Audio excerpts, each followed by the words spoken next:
That's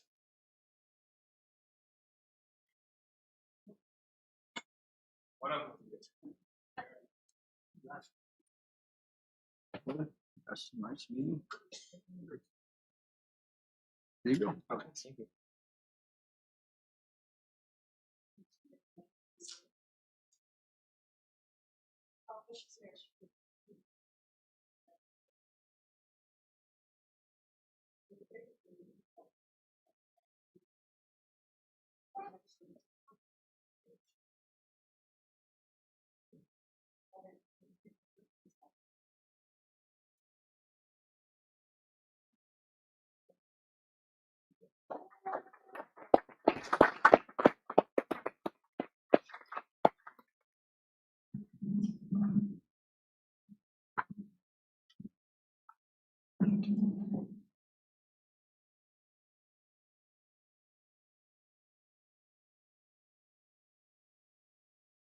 Yeah.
I'd like to call to order a meeting of the King George County School Board.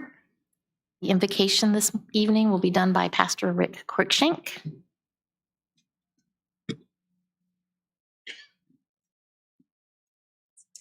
Let's rise to pray, please. Our gracious Father, we thank you for this privilege of being able to gather here on this night, and especially during this time of the year. We thank you for the special national holiday that we just enjoyed of Thanksgiving, where we give thanks to our Maker for all the liberties that you've given us in this land. And so we give you praise for the freedoms that we have and we enjoy, and also for those who put themselves on the line to protect those freedoms. I also want to thank you, too, for you and your great work as we look forward to the Christmas holiday, remembering the great gift that you gave to us in your Son. And as you remind us in Scripture, he's the Savior of all men, but especially of those who believe. And so we thank you, Father, for that great self-sacrificial love of our God, which teaches us about the love for others. And I pray, Father, that you'd bless this board tonight and bless those who are here, the parents that have come as well to enjoy the celebration of those who are to be rewarded and of the good achievements that they have done. We give you thanks for those who are on the board who are seeking to give of their time and sacrificing their time that this school might do well, the school board and school at large, the teachers who give of their time as well to see that students excel. We thank you for the privileges of celebrating that as well. And we give you thanks, Father, for just all that you're giving tonight, especially these two who have been sworn in to serve. We pray that you might bless them in their tenure. I pray that as they make decisions, they would do so in light of your will and your desires and what is good and best for this community. So, Father, we give you thanks. We give you praise as we stop for a moment to say thank you for the life you've given to us. In Jesus' name, amen. You could remain standing for the Pledge of Allegiance, please.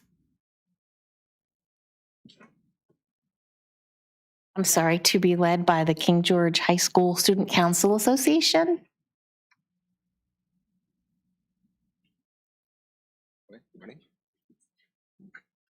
I pledge allegiance to the flag of the United States of America, and to the republic which stands one nation under God, indivisible, with liberty and justice for all. If you'll stay there, we'll have some questions, but let's have a moment of silence first, please.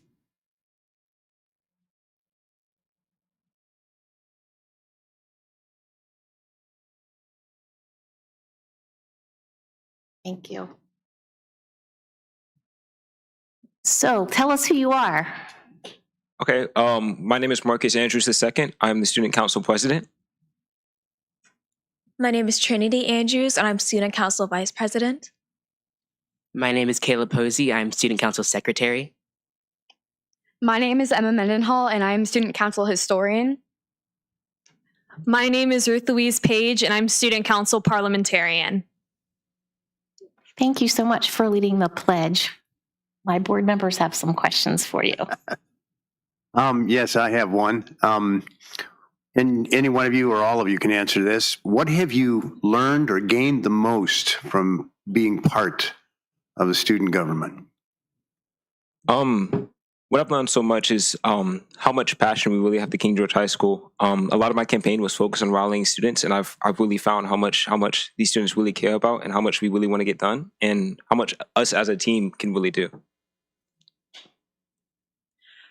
I also think the amount of teamwork that all of us can put in together has been such in a shocking way, and I think it's really grateful that all of us are able to do this together as a big team. Anybody else have questions? What are some projects that you're working on right now? Currently, we're planning the King George High School Spirit Week. We have a few interesting and unique ways to make this one special. We have some fundraisers in the work for next semester. I don't want to spoil anything too big, but we have some after school events. Some new things we want to bring for the high school, and we're very ambitious. Well, so that we don't spoil any upcoming events, what are some successful events that you've done so far this school year? So far successfully, we've established a student congress so that we have each individual grade represented with our high school. I think that's big news. And thanks to Dr. Burns, we've already established a teen leadership event where we're going to Orange County to work with other student governments to learn more about how to really make this successful. We've established a student constitution, and we really want to make sure that this program can last longer after we've graduated. Thank you. Are any of you thinking about going on to run for offices in the future or be in public life or politics? I think possibly. I think for me, just the teamwork aspect of it all is really interesting to me. And I think if I can find something like that somewhere else, I wouldn't be opposed to it. Maybe not something in politics, but I do want to continue to leave my community better than I found it, especially throughout college. I want to join into a college community and truly make it so everyone years beyond me has something better to leave than what I did. I will say for me, I'm definitely interested in the public policy realm, and I really wanted to take advantage of a lot of my opportunities in high school so that I can start developing those kind of skills now. And the student council has really let me do that with forming stuff for our school and getting to work together as a team as well. Last question for Earl, I think. So historian, I love history. So what's that look like for you? Okay, so with historian, I do a lot of planning and organization. Like one thing that I did establish, I have established a social media page already, and it's just to get and spread the word out. Because like when I think of a historian, I think of doing a lot to promote the ideas of what we have for the student body at King George High School.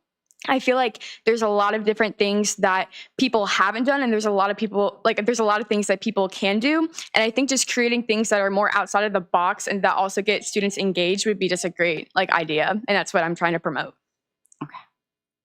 I would just like to ask you guys, have you always been comfortable speaking in public in front of people like this? Because you all are great speakers. Nobody seems at all shy. 3 of us are in theater right now. Good answer. I really think that helps a lot. Yes is yes. Well, great job. Thank you so much. Thank you.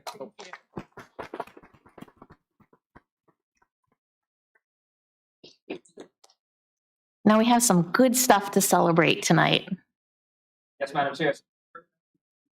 Here this evening is our director of counseling at New York High School, and he will present the president of academics. Good evening. I'm going to see if Dr. Burns wants to join me. We have 13 seniors that we're recognizing this evening. Would you be willing? So this evening, we're recognizing seniors with the President's Award for Educational Excellence. This award recognizes academic success in the classroom. To be eligible, King George High School students must meet requirements, including grade point average and state testing scores requirements. Students must earn a grade point average of 3.5 on a 4.0 scale. They also must have high achievement in state test. These students have earned pass advanced scores in 4 subject areas on their SOLs. I also want to thank the King George Educational Foundation for sponsoring and preparing the certificates for us on their behalf. So we're going to start. I'm going to have the students come forward when I call your name and remain standing for a picture afterwards. Alexander Baldwin.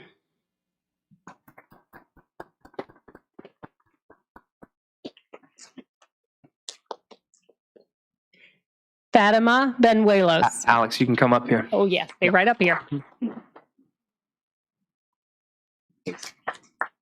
Delaney Brown.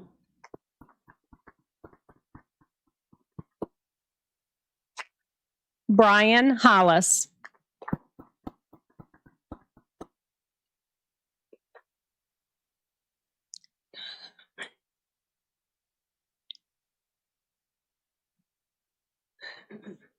Mason Herlocker.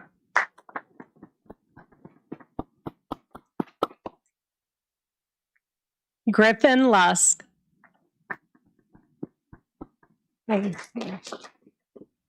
Amelia Miller.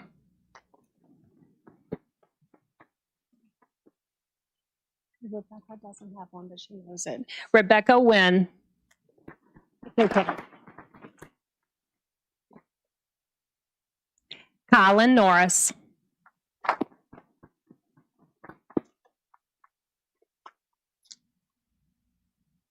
Ruth Louise Page.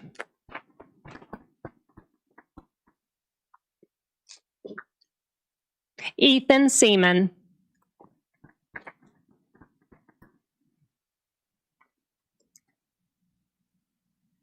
Kyle Simbauer.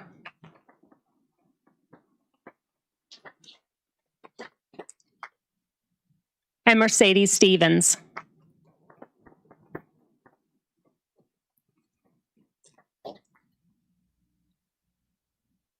Thank you. Thank you, Dr. Burns.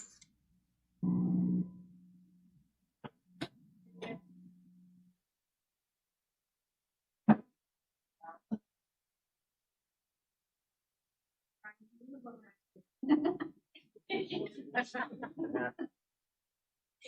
you.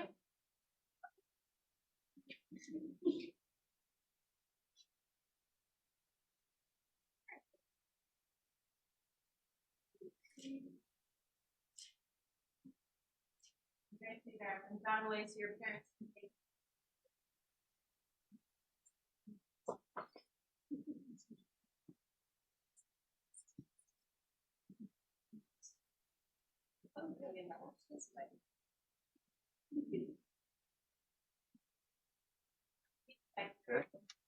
Congratulations.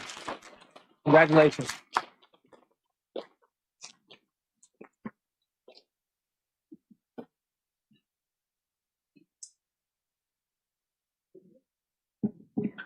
Keep going.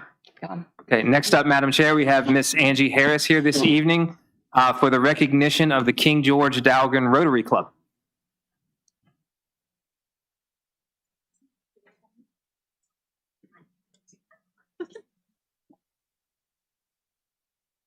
Good evening, Chairman, members of the board, member of the board, and Dr. Board. Tonight, I have the esteemed honor and privilege of recognizing the Rotary Club of King George Dahlgren. They partner with us every year, but this year they've gone above and beyond with their generosity. Tonight, I have Miss Katie Haywood here with me, Miss Barbara Gay, and Mr. David Clare.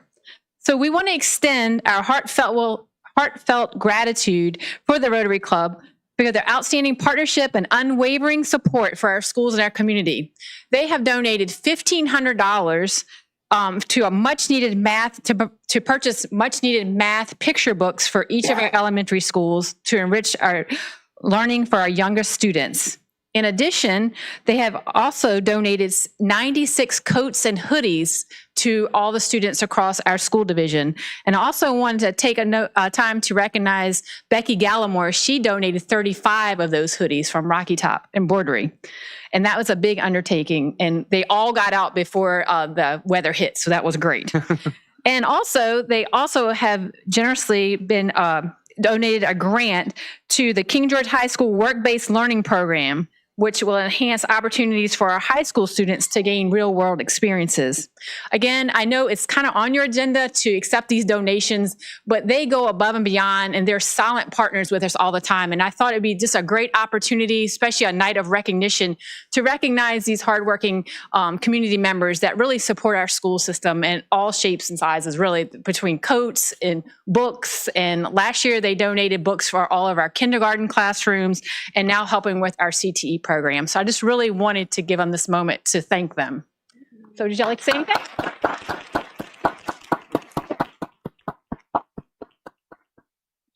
We are really honored again to be able to continue to support the schools. And it was great to get to see some of the students that we have been supporting over the years, from the high school level all the way down to the younger children. So thank you so much. And great to have some of our club members here with me today to be able to present the actual checks to the powers that be. All right, wonderful. Thank you. Want to do those? Sure, we've got the fake check too. Okay, we have Miss Karen DeClute here. She's going to be accepting on behalf of our elementary math program.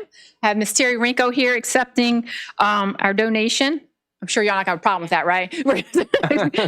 For our work-based learning. And of course, the schools have already, I know the principals, I will speak for them, the coats and the hoodies are in hands of the students already. So thank you so much, guys.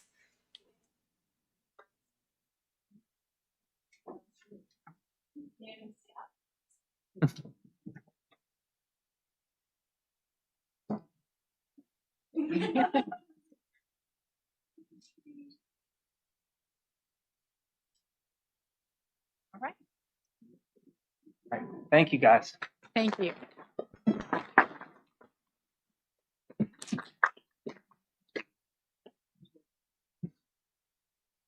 Next up, Madam Chair, we have Mrs. Linda Barron here this evening from the King George Lions Club to present the winners of the Peace Poster Contest. Ms. Barron?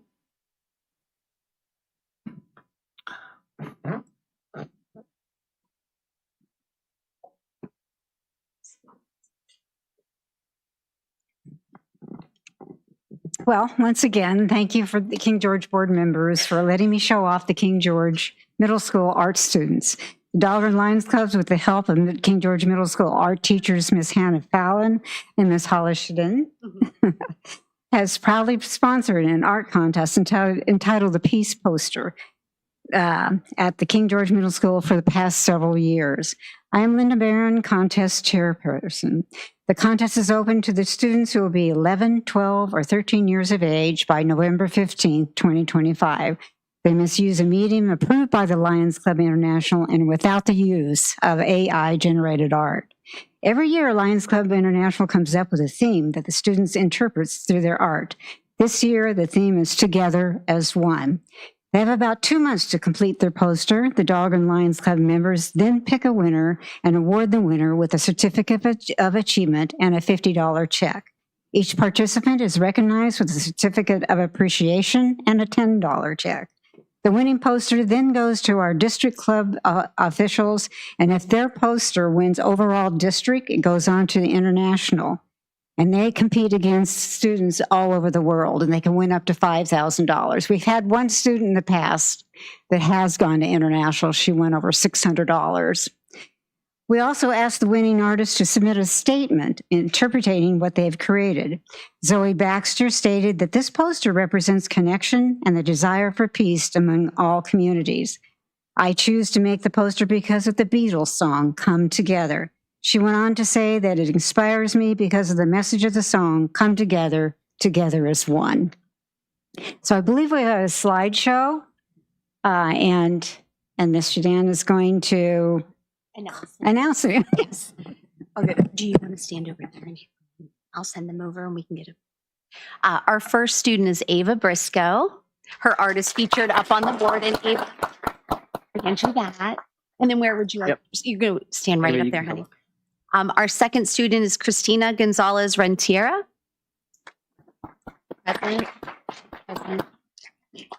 Our next student is Christine Nguyen.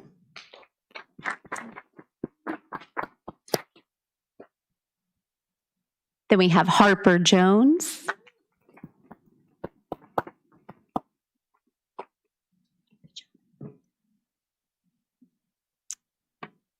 And then we have Heidi Brown.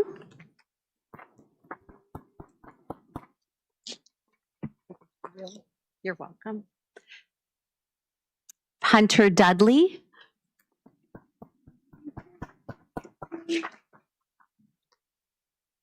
Cabry Lucas.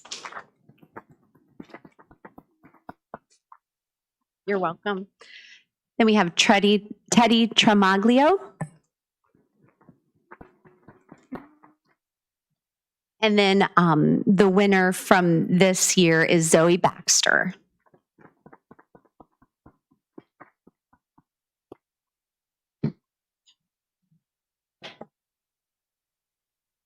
And then do you want Linda up there? Do you want me up there too?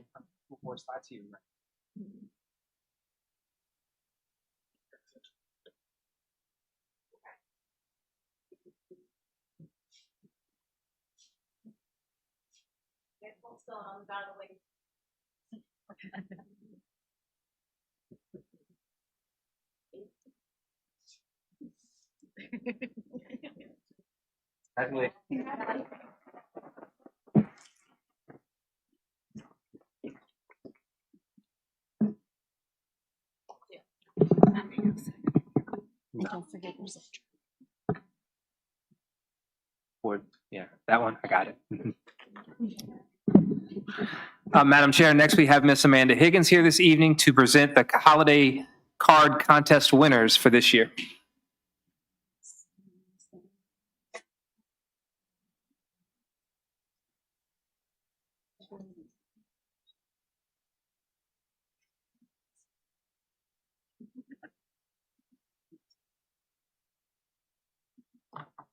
Good evening, Dr. Boyd and members of the school board. Each year, King George County Schools hosts an art contest for the holidays, and we select featured student artists to go on the holiday card each year. So it is my great privilege this year to recognize our featured student artists. Our first student is Priya Tolliver from King George Elementary. Priya actually was supposed to be singing in the chorus concert tonight at King George Elementary, so we went and surprised her in her homeroom this morning, and we were able to give her her certificate and all of her goodies. So Dr. Boyd and Miss Hoover were able to do that for Priya, and that was very special. And Shelby is here tonight from King George High School.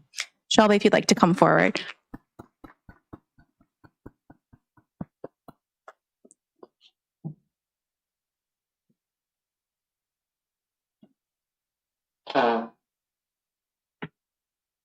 Congratulations to both Priya and Shelby, and both of their art will be featured on our King George County Schools cards this year. So Shelby, you can line right up for a picture.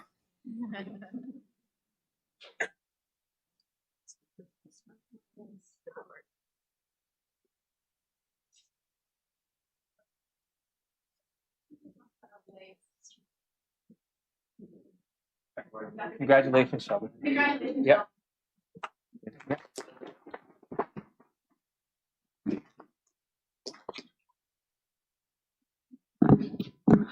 Madam Chair, next up we have Ms. Beth Yazurski and I believe our respective school principals to present this year's Teacher of the Year for each school building. Let me start off by saying I think it's wonderful that we get to recognize our Teacher of the Year tonight for our division in each school on a night when we have recognized the accomplishments of so many of our students. And it's due to the teachers and their hard work and their efforts that we are able to recognize all of these students. So I want to, at this moment, just give everybody a round of applause for all of their hard work. This is one of my favorite nights of the year. It's the night that we get to welcome everyone to recognize our school level winners for the year for the Teacher of the Year contest. And then tonight, for the first time, we will announce our division Teacher of the Year. The people that we are recognizing this evening are 5 exceptional leaders who have made a profound impact on their students and on the community of King George itself. We have the opportunity tonight to celebrate these individuals. And at this time, instead of me in the past, I've been the one up here speaking about each teacher. Well, I decided that it might be nice for you all to hear those words from the respective principals tonight. So we're going to start off with King George Elementary.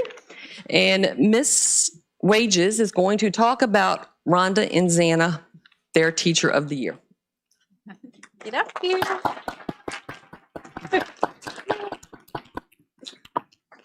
My colleagues think I might be extra sometimes or talk a lot, but I'm not. When I stand here today, I'm so super sincere to say that I'm proud to present to you King George Elementary School's Teacher of the Year. Mrs. Xana has been a devoted employee for over 20 years here in our school, and she's been in 3rd grade.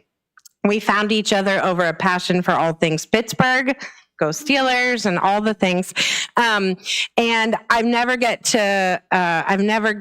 to be a part of her life like I am this year. So in a different kind of perspective. And when I walk into her classroom, she creates such a meaningful environment for her students and changes it for each student that she needs to change it for, in the sense that whatever that child needs, she gives to them in a different way for everyone.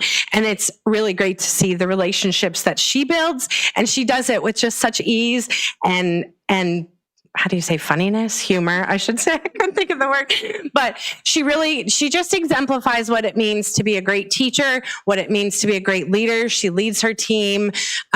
She is supportive of the school, of our leadership team, and I'm proud to have her as part of our leadership team, and proud to have her as a teacher at King George Elementary School, and I hope she wins the Teacher of the Year.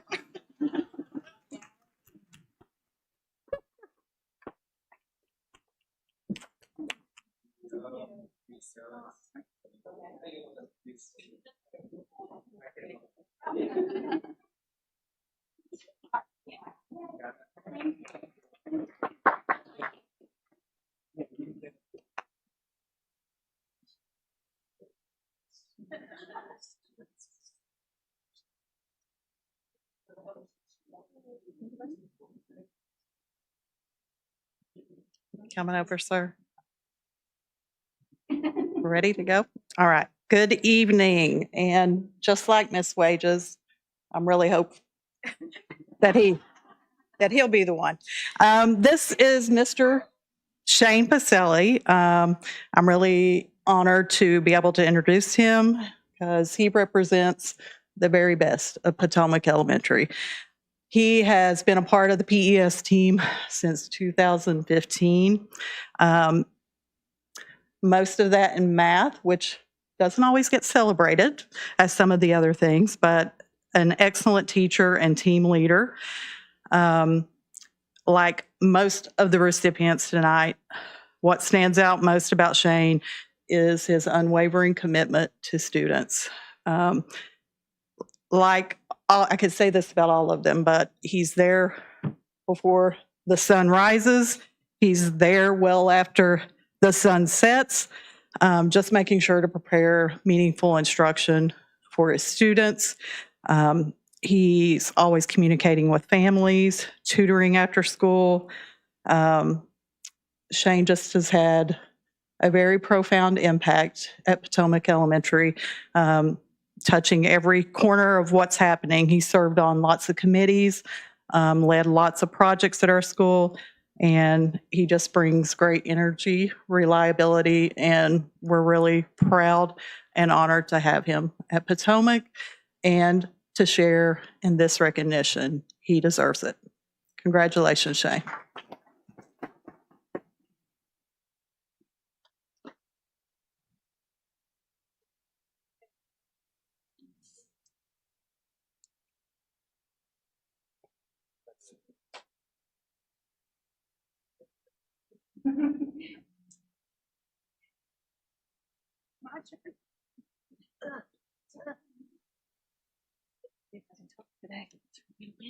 I do want you to win.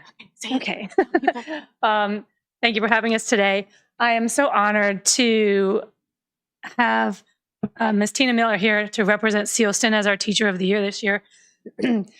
Mrs. Miller has been with King George County Schools for way over 20 years. Started at King George Elementary and moved to Sealston when we opened our doors in 2004, and has been a stable force of our community since then.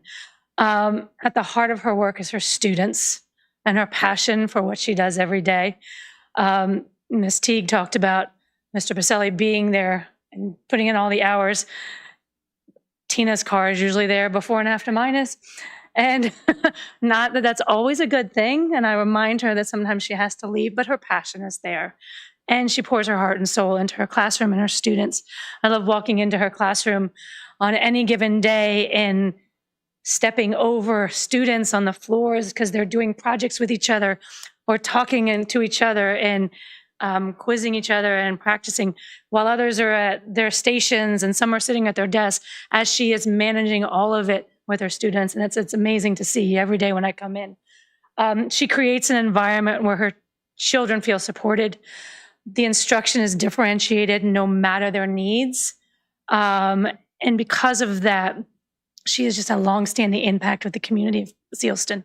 And I'm honored to have you as our Teacher of the Year.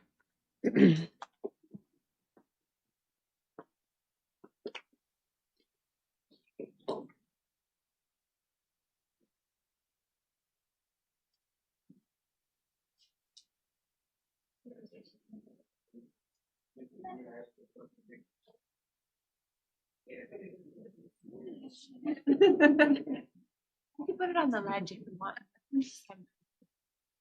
I am not Dr. Nice, but I'm here thrilled to be representing King George Middle School and truly honored to introduce our Teacher of the Year, Miss Holly Shedden.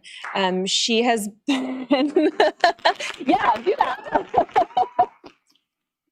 Ms. Shedden has been with King George County Schools for nearly 2 decades and is truly an invaluable member of King George Middle School.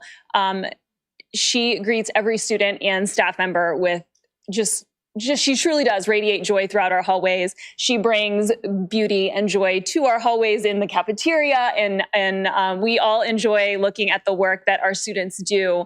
And Ms. Shedden makes it just really makes art attainable for every student in her classroom and works to promote that joy for everyone who enters her room. And so we are thrilled to have her as our Teacher of the Year representing the middle school. Thank you so much. Thank you. Thank you very much.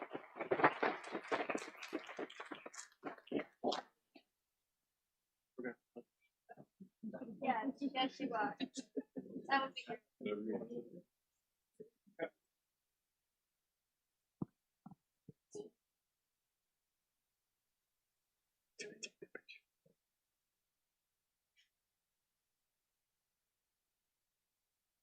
Ready for the high school? Okay. Oh, all right. So members of the board, I have the pleasure of representing the high school. You know, I'll tell you a little something. In your principal prep programs, your program to become a principal, they teach you that you should be leery of the first 3 people that come to your office when you get the keys to the building. I'm pleased to share that this gentleman to my right was the 4th person who came to my office. And I tell you, I remember that day very, very well. Dr. Boyd, you gave me a wonderful, wonderful tour of the building when I became principal. But I have to say, his tour was much, much better. We got to ride around in the golf cart. We actually went on to the ropes course, learned a lot about you, Mr. Frank, before I even knew you. But I also, just to tell you a little story, I was actually dressed like he was on the day that he showed me the ropes course. Dressed just like you. I made it all the way across on the ropes. I can't say that you did. I told you I wouldn't tell that story, but I'm going to tell the story. He fell. But it was a wonderful experience for me because I got to actually learn a lot about the energy and the dynamic energy that King George brings to the school, because this gentleman represents that. Major Callahan is a phenomenal individual. He represents our school. I like to think our high school is the flagship program of King George, and he's actually leading the flagship program within our school, which is the NJROTC program. And so I so appreciate you, and I hope you win as Teacher of the Year. Thanks, sir.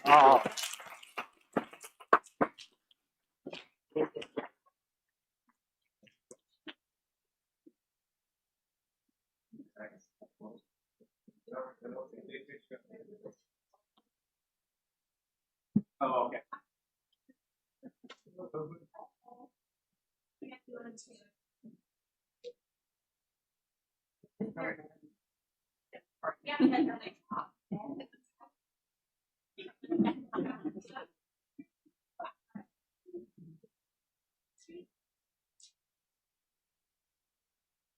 Stay there, and I'll move out of the way so your parents.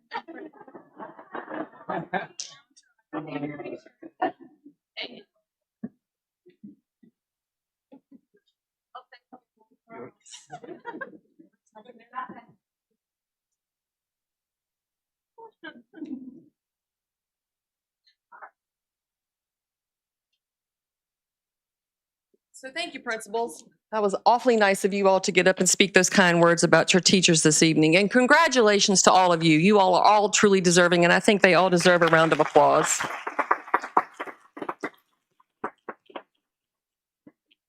So after each school selected its Teacher of the Year, the Division Selection Committee met to select one teacher to represent King George County in the Region 3 Teacher of the Year program. The committee had a challenging task, as all the nominees are truly deserving of this award. At this time, for the first time this year, I would like to present the Division's Teacher of the Year award to Major Grant Callahan.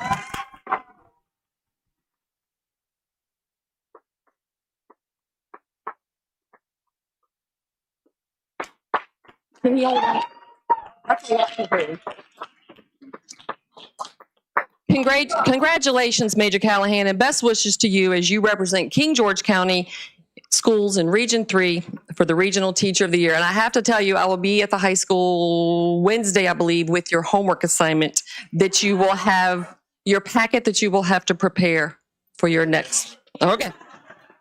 Good answer.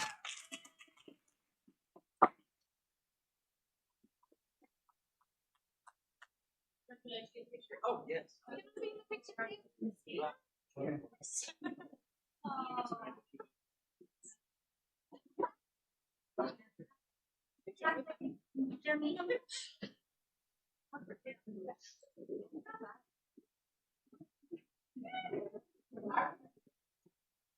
Maybe one.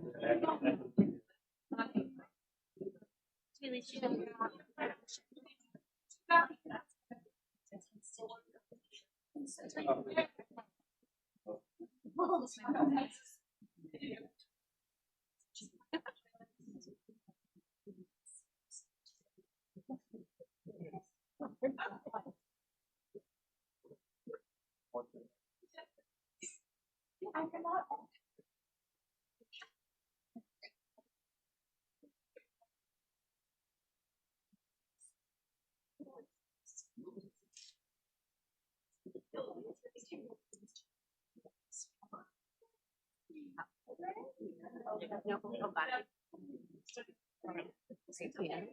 Money? I think it's a cutting board. Thank you. I thought Kelly's was beautiful.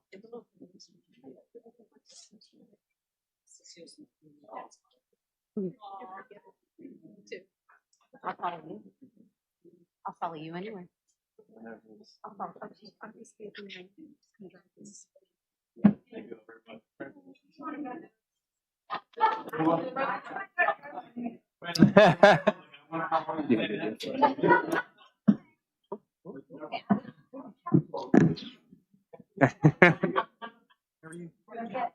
you.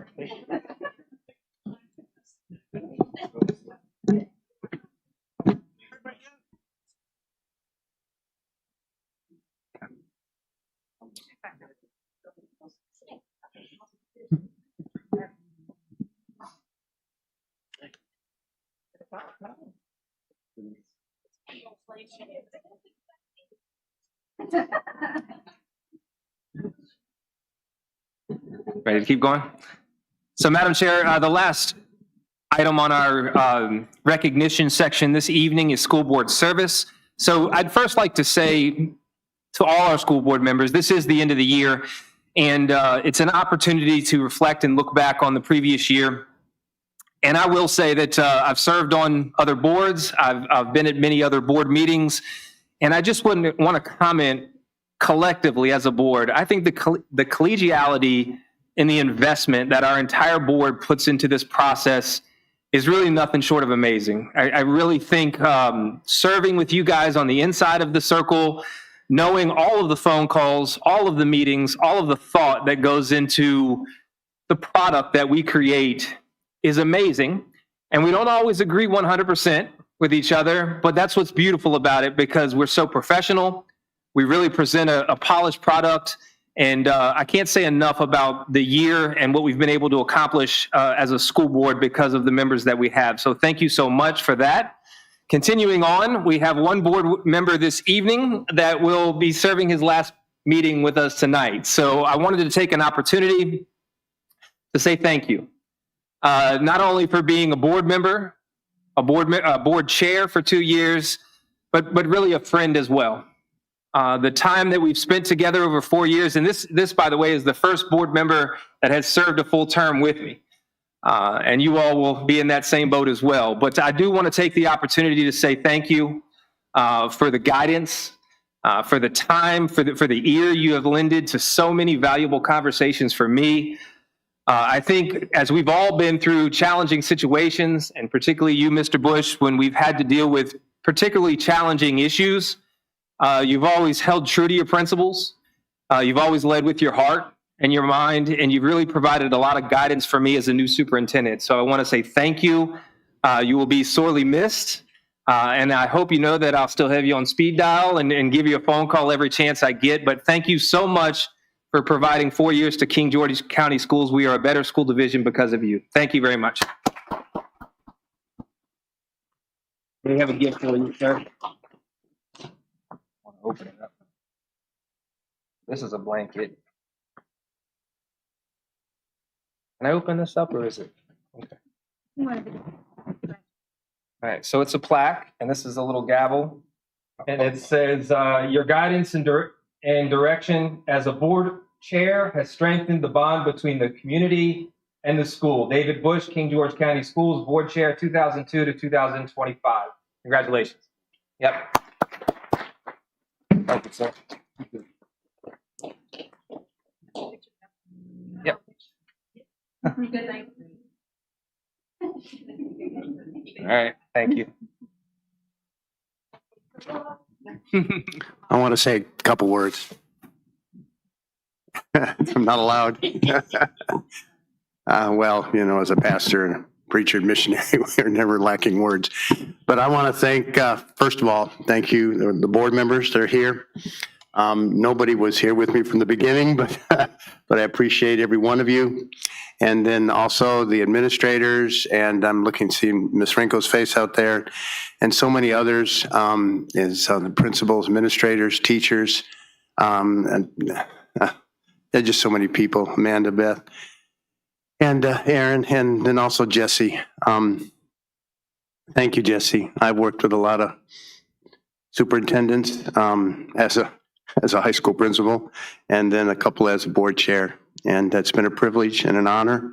And I really appreciate your diligence, your care, and your love for education and for this division, and willing to sacrifice so much of who you are for the sake of this division, and to make education a key priority to making sure that not only do the students succeed in this division, but then also the entire county succeeds. God bless you. Thank you.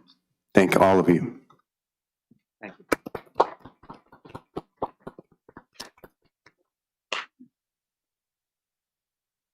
I'd like to say thank you, David, for being my mentor on the school board. You're the only one that was here, or is still here when I came on, and you will be missed. So thank you.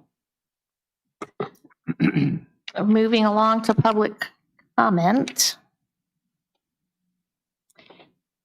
If you would like to speak during public comment but have not yet signed up, I have the sign in here. Public comment is an opportunity for community members to share matters they believe deserve the board's attention. It's time for one-way conversation to the board, not a forum for dialogue or debate. All speakers are treated equally, and comments should be courteous, respectful, and related to the school division's services or policies. Audience members are expected to maintain proper decorum. Speakers will be recognized by the chair and asked to state their name, their connection to the school division, and their magisterial district. Each speaker has up to 3 minutes to comment. Our first speaker this evening is Pastor Davis.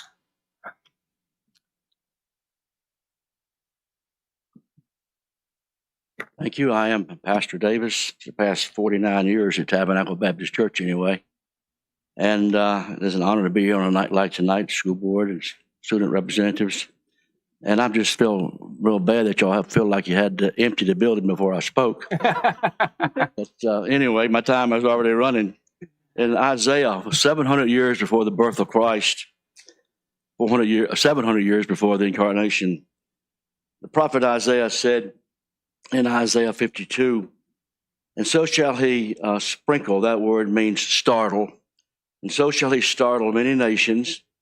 The kings shall shut their mouths at him, for that which had not been told them shall they see." Scripture goes on to say, "And that which they had not heard, they shall consider." And the Lord Jesus Christ is, of course, the most startling person that's ever lived on the face of the earth. We recognize folks tonight. Of course, we're not belittling that at all. But he was startling in his birth. The gospel tells us in Matthew chapter number 1, this is the way the birth is going to take place. His name should be called Jesus. He was virgin born. If Christ wasn't virgin born, there wasn't a birth. And so it has to be a virgin born Son of God. And the Son of God has to become the Son of Man, put on skin and dwell among us, the scripture says. Startling in his birth. He was startling in his boyhood. As a young 12-year-old lad, in the Gospel of Luke, the Bible tells us that he astounded the scholars. They questioned him, and they was amazed at his understanding. He was startling in his boyhood. He was startling in his baptism. When you see Jesus standing in the water of the Jordan, just before his ministry began, there's John the Baptist standing in the water. There's Jesus Christ standing in the water. The Holy Spirit descended in the form of a dove, and God the Father from heaven speaking, "This is my beloved Son, in whom I am well pleased." He was startling in his baptism. He was startling in his battle. The Bible tells us he was led into the wilderness to be tempted of the devil. And in the book of Genesis, the Bible tells us that God was accused, Satan accused God before man. In the book of Job, he accused man before God. In the wilderness, Satan ran into the God-man, had nothing to do but be able to tuck his tail and run for cover. He was startling in his battle. He was startling in his business.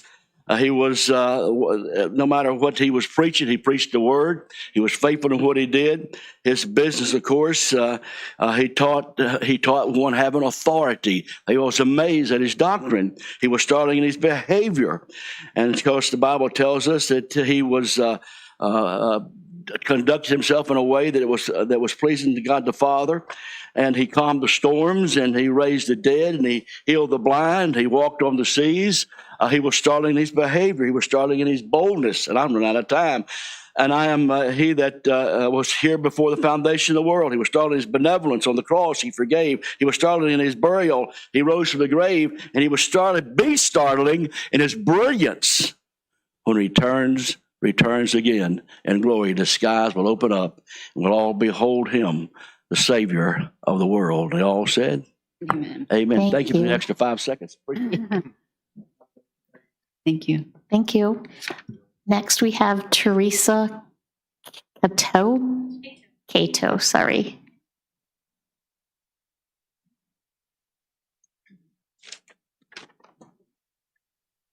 My name is Teresa Cato, and I live in the Shiloh district. I would like to share my opinions about the recent school club debacle and no longer allowing clubs at the middle school.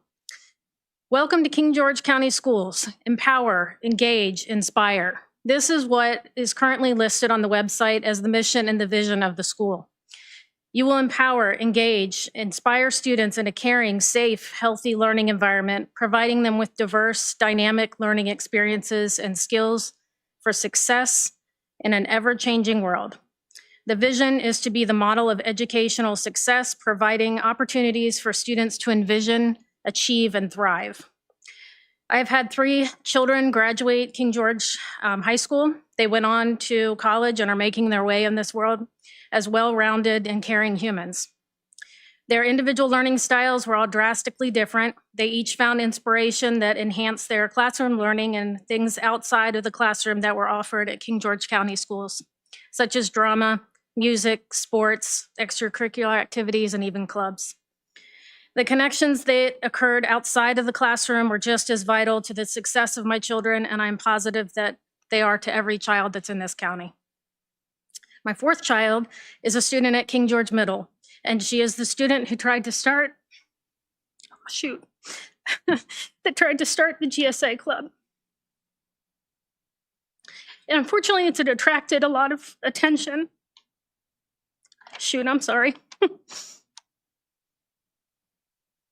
The GSA club existed at the high school only. So a student-led club that promotes a safe and supportive space for LGBTQ youth and allies to connect. The club embodies the mission statement of this county: to empower, to engage, and to inspire. The club is built on diversity to provide skills in an ever-changing world, which is again a statement, a statement from the county's mission statement. I'm gonna have to cut it short, but the decision to not allow clubs at the middle school because of public commentary related to one club's request is shameful.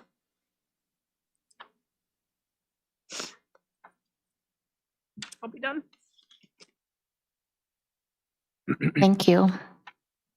Next, we have Zoe Jean.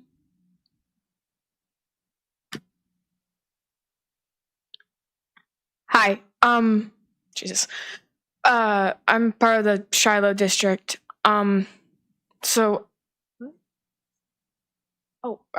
Jane Wheeler. Sorry. I'm talking about the clubs and what's going on with them. As my mother said, I'm the one who tried to make the GSA club. And honestly, I'm quite confused on why it's so wrong. Because people are acting like we're going to do something that's so bad, even though it's just for people to connect and feel be together and help people. Other people have also been saying pretty bad things about my teacher, Miss Anderson, who I asked to be the sponsor for the club. Like they're saying that she's grooming the students and stuff like that. And I really don't understand. That's what I'm wondering. Also, I was told that if I changed the name of my club, it might be acceptable, more acceptant. Well, might be accepted, which I don't really understand. So, honestly, it's just to help people, to make people feel more safe in your school. Because honestly, some people aren't feeling safe in your school or really happy. I just want to help and support people because that's the kind of person I am. Also, you guys are trying to stop bullying in our school, and this is a form of bullying because it's also discrimination. I just think this is weird, and this club is literally nothing wrong with it because I've also followed all your rules. So there shouldn't be really a debate on this. It's really just politics with you guys right now. So, thank you. Thank you, Zoe. Next, we have John Wheeler.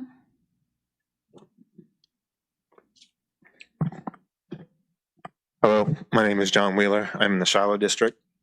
I'm also here to talk about the GSA Club. My understanding is that all clubs have been canceled at the middle school. I've got more on that later.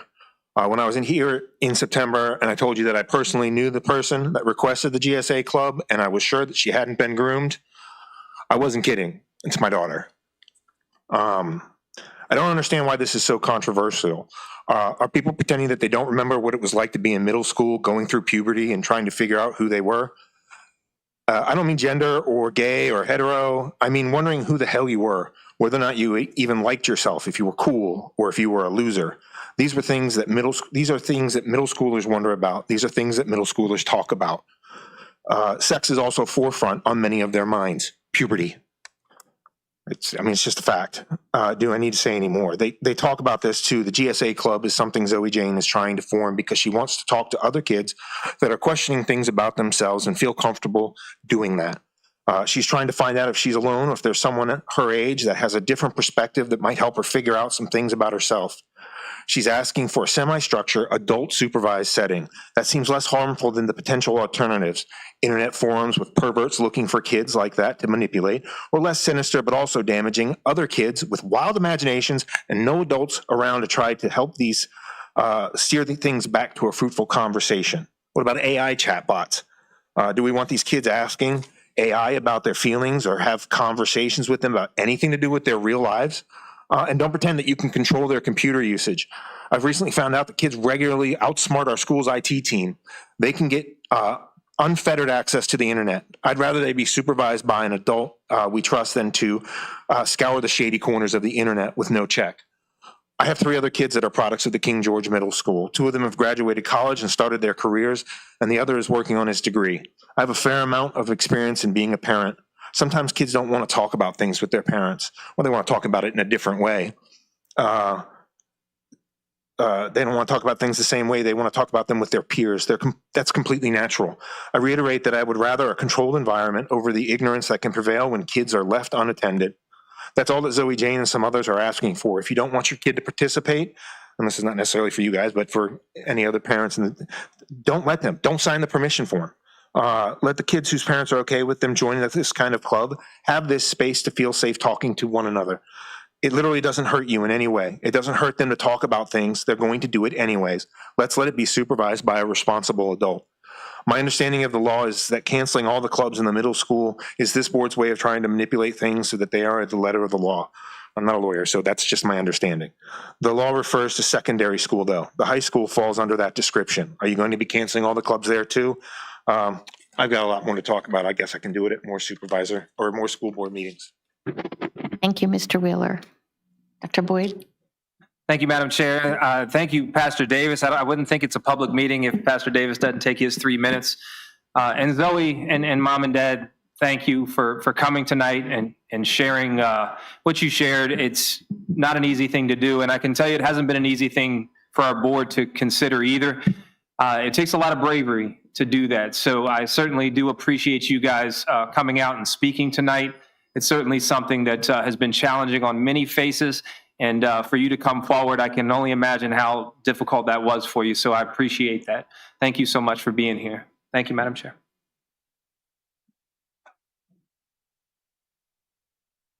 Yes, just to clarify, we do have clubs at the middle school. We have academic clubs. We just have no non-academic clubs. And we haven't had any non-academic clubs at the middle school for 9 years. 9 years. And the middle school has experienced growth, and teachers are, stretched to their limits, et cetera. So we had a lot of things that we considered when we also had other club applications. This was not the only club that applied. So it wasn't necessarily because of the club. It was just lots of other factors. But we do appreciate you coming out. Next on the agenda is, does anybody have changes to the agenda? Okay, none being mentioned, we'll go forward with our presentations, which I can't wait to see. Thank you, Ms. Capel. So, Madam Chair, as Ms. Capel comes up, she will present really the first rendition of a lot of the conversation that we've had with the instructional department on the new vocational center programming, and this will be an update, and these are all proposals. As you guys remember, we started this process with the idea that we were possibly going to renovate the vocational building. And through a lot of deliberation and conversation, we decided to really start from the ground and build up a new vocational center. So that really kind of changed the process, because initially we were working from an existing building and trying to plug in programs that would fit in that existing building. When we decided to demo the current vocational building and build a new one, where we are now is we will be able to tell that architect when they prepare to build that building that these are the programs we want you to build a building around. So on the front end, Mrs. Capel is going to provide some of that information. She's done a wonderful job of putting together a presentation. And really, this is kind of an opportunity and an open dialogue to talk about what are our next steps in terms of this CTE center that we propose to build in King George County. So with that, Ms. Capel, I'll turn it over to you. Thank you. Good evening, everyone. And thank you, Dr. Boyd, for explaining where we're going with this discussion this evening. So as Dr. Boyd shared, we got the great news a couple weeks ago that the Board of Supervisors has supported us and would like to see, with our help and our guidance, a new CTE building. So I'm going to present. Dr. Boyd saved me a lot of words this evening, so I'm going to go through the PowerPoint a little quicker than anticipated, but just to really present a discussion and a possible plan for programs as we venture into this adventure. So, as we know, a new CTE building would provide opportunity for growth and expanded opportunities for our students as we move into the future. So again, a lot of words, but we're just really excited for this opportunity to present, additional new offerings for our students. So in this plan, we're working to meet the needs of our students, stakeholders, and the community. The new CTE building would assist in many ways, but starting with providing a job-ready workforce. As we tout our students who graduate, we want them to be best prepared, and this would be an opportunity for them to be best prepared with new technologies, new courses, and the opportunity to have hands-on learning. Again, economic growth through local talent. We always talk about how we grow our own. This is an opportunity to grow our own, keep our kids here, give them opportunities in the workforce so that they can stay, give back, and all the wonderful things when we hear our educators speak and our parents speak. It's about the opportunities King George County offers our students. Continue to grow the soft skills of our students. That's a buzzword we hear a lot, but CTE does a lot of that for our students. It's not just the hands-on, it's the critical thinking, it's the working in teams, and a CTE center would provide that. Exploration and application of career pathways. This isn't just for high school students. We know a building like this would offer opportunities for all of our students. As we do our work, Ms. Rinko's here, Dr. Truslow Briscoe's here, other members from the middle school, we push in and we let our middle school students know what's going on, and our elementary students and our community, so that they can see all the wonderful things we're doing. And it seems, sometimes it seems a little premature, but we want our little ones thinking about what they want to do when they come to the high school, and this would be an opportunity for that. And then obviously we talk all the time about the importance of our community, and this would create additional community partnerships. All right. All right. So within the building, we're looking at, with the plan we have, the ideas we have, about 8 programs. 2 of those programs would be new. The new proposed programs would be a cosmetology program and a culinary arts program. And we know right now with our building, we're unable to make that work within the structure we have. So this would be an opportunity to expand. And we have some student data we'll show in a little bit that our students would like these opportunities. Programs to be relocated, and again, this is just proposed. Agriculture could move to the new building, criminal justice, our drafting program, our health sciences, which we know is a really quickly growing program, welding, and ROTC. So we've had some preliminary conversations with instructors, with our teachers, with building level leadership, and what they're telling us is that this would be a great opportunity for program expansion and opportunities to create a space where these programs could thrive. One great thing is if we move programs out of the high school, it would create space within our current building, and we may be able to see different electives come back in or create new electives, additional classroom space for other programs, not just CTE, and then to an opportunity to establish courses driven by student demand. All right, so a cosmetology program. If we were to introduce a cosmetology program, we would provide students with skills and certifications necessary for careers in beauty and wellness, including hairstyling, skincare, and nail technology. The benefits would be a professional training environment. Students would train in a salon-style setting, preparing them for state licensure exams and careers. This fall, we had the opportunity to attend a CTE conference with leaders amongst the state, and got to see and speak to some leaders about their cosmetology programs. The state of Virginia is behind cosmetology programs and their growth within our state. A high job demand. The beauty and wellness industry continues to expand, addressing the growing need. Entrepreneurial opportunities. Students gain valuable skills that could lead to starting their own business or joining established salons. Implementation, we would design, hopefully, a salon-styled classroom with workstations for styling, skincare, and nail care, provide the latest tools and technology, and build partnerships with our local salons for internships, mentorships, and real-world experience. Another program that we're proposing would be culinary arts, and the objective of a culinary arts program would be to meet the increasing demand for skilled culinary professionals. It would be a blend of learning, classroom learning, and real-world culinary-related experiences. The benefits would be that real-world learning environment, access to commercial-grade kitchens and dining areas, so that students would have the tools, and when they would walk into a commercial-grade kitchen, they would know exactly what to do. Career Ready, the program will prepare students for careers in culinary, hospitality, food service industry, including industry certifications. And then a community collaboration, and I'll add to this that there could be a possibility for collaboration with RCC as well, but the program would engage with local businesses for opportunities to showcase student talent, and again, growing that community piece. So if we were to implement that, we would design and install commercial-grade kitchens, food storage, training areas, and dining space, a dedicated space for instruction, nutrition, food, safety, and hospitality. Again, we would pair with the community, our businesses, for possible catering and restaurant internships and shadowing. And this is another example of how you can welcome the community into your school buildings once the program is up and running.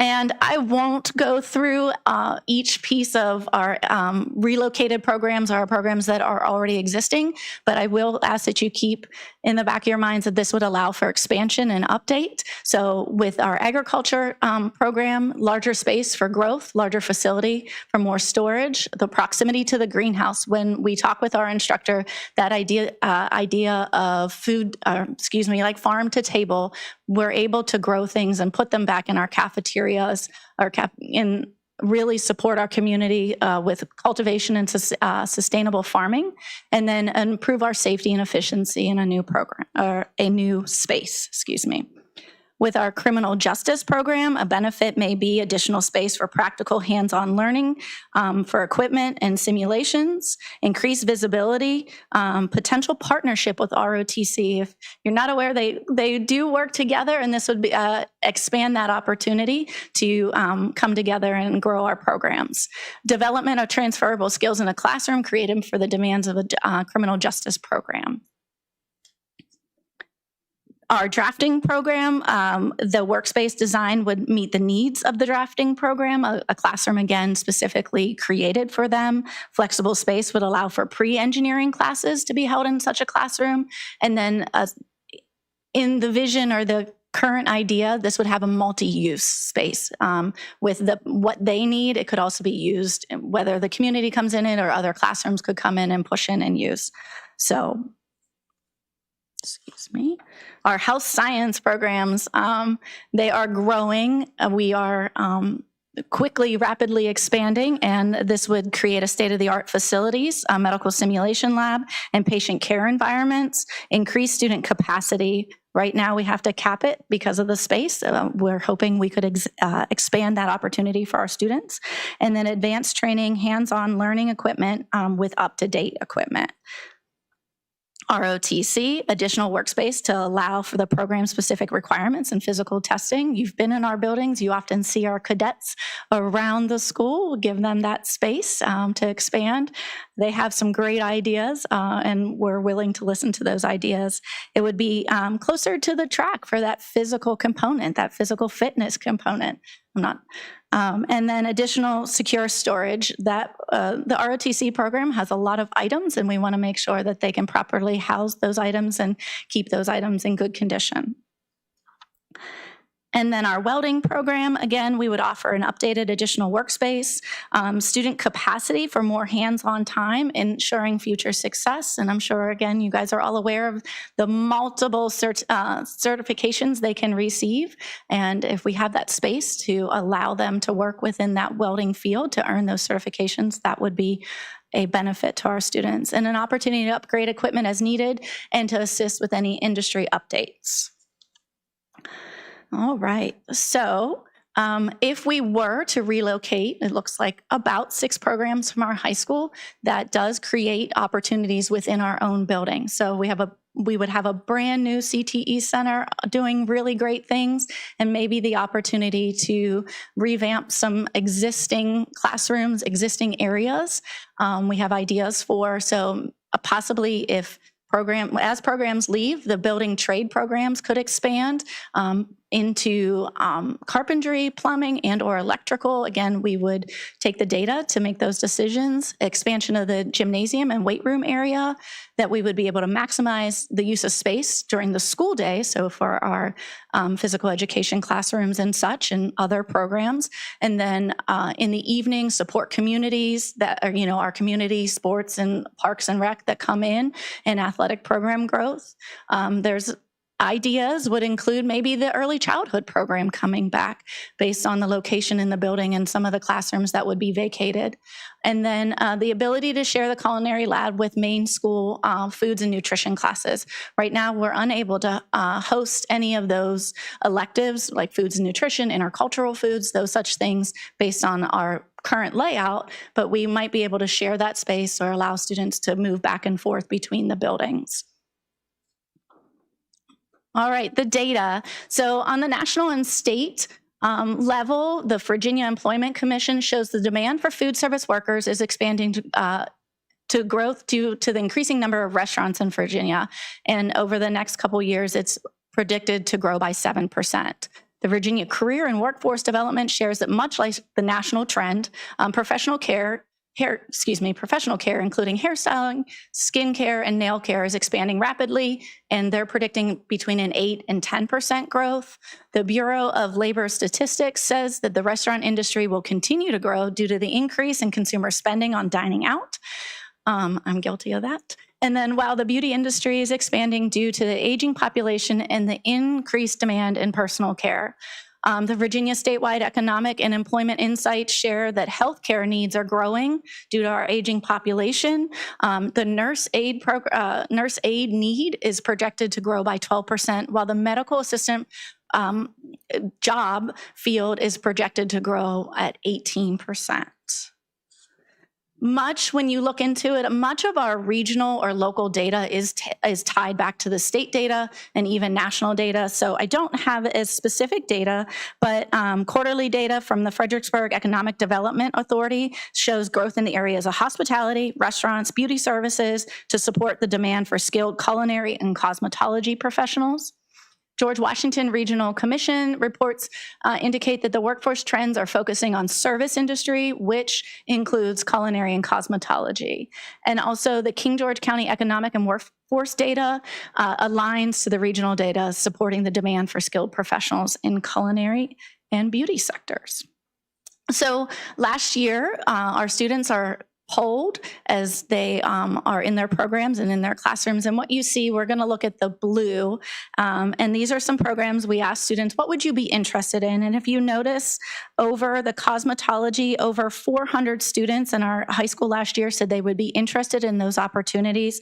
And over 500 students shared that they would be interested in opportunities in culinary arts. So we are listening to our students, we're listening to our community, and we're trying to create a vision and a plan that best supports both our students and our community.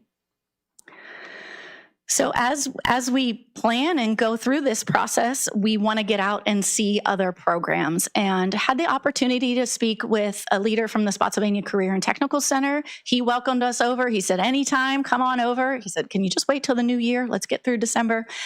So we will be planning that. The same with Caroline, have a contact there, and they have welcomed us over to see what the great things their program's doing. And working with my colleagues, we want to take a group down to see the Northern Neck Technical Center, and then also Smithfield has the farm, which I hear really great things about, and I'm excited. So as we move forward in this process, we want to include all stakeholders, board members, parents, students, leaders in the community to come down and see what other regional partners are doing and how we can, take some ideas from them and implement and do what's best for King George County schools. And I will not read all that, but I thank you for your time. And thank you, Ms. Capel. I know several board members have questions. Are you ready? I'm ready. Yep, I'm going to start with Mr. Frank. Thank you very much for the presentation. It's well presented, well thought out. However, I do have some concerns. I don't think the cosmetology and culinary arts are a problem at all. I think we're good to go there because it's something that we've been talking about for years. However, just moving the other 6 classes over, I'm not sure that, because we don't talk anything about electricity, we're not talking about plumbing, we're not talking about HVAC, which are all the things that the community tells us that they need. Mm-hmm. This is coming from a 5th generation farmer here, and I'm still farming. I'm not sure that's a viable future for our kids or for our students anymore. I mean, you got to have 1,000 acres of land in order to make a living, and that doesn't really, So I'm just saying, I don't think we should be moving 6 classes because that's what we have now to free up space in the existing school. I think, the key to this FOTech building working is having the right classes that are in there. And I think that those right classes that are in there are gonna, have to be the plumbing, the electricity, the HVAC, the welding. And if, it's so expensive to get a automotive section in there, but I mean, because that's extremely expensive. But, I think we can do a better job than what we're doing as far as selecting those courses that go in there. And I would volunteer anytime you go to another facility. Look, I would love to be there for that.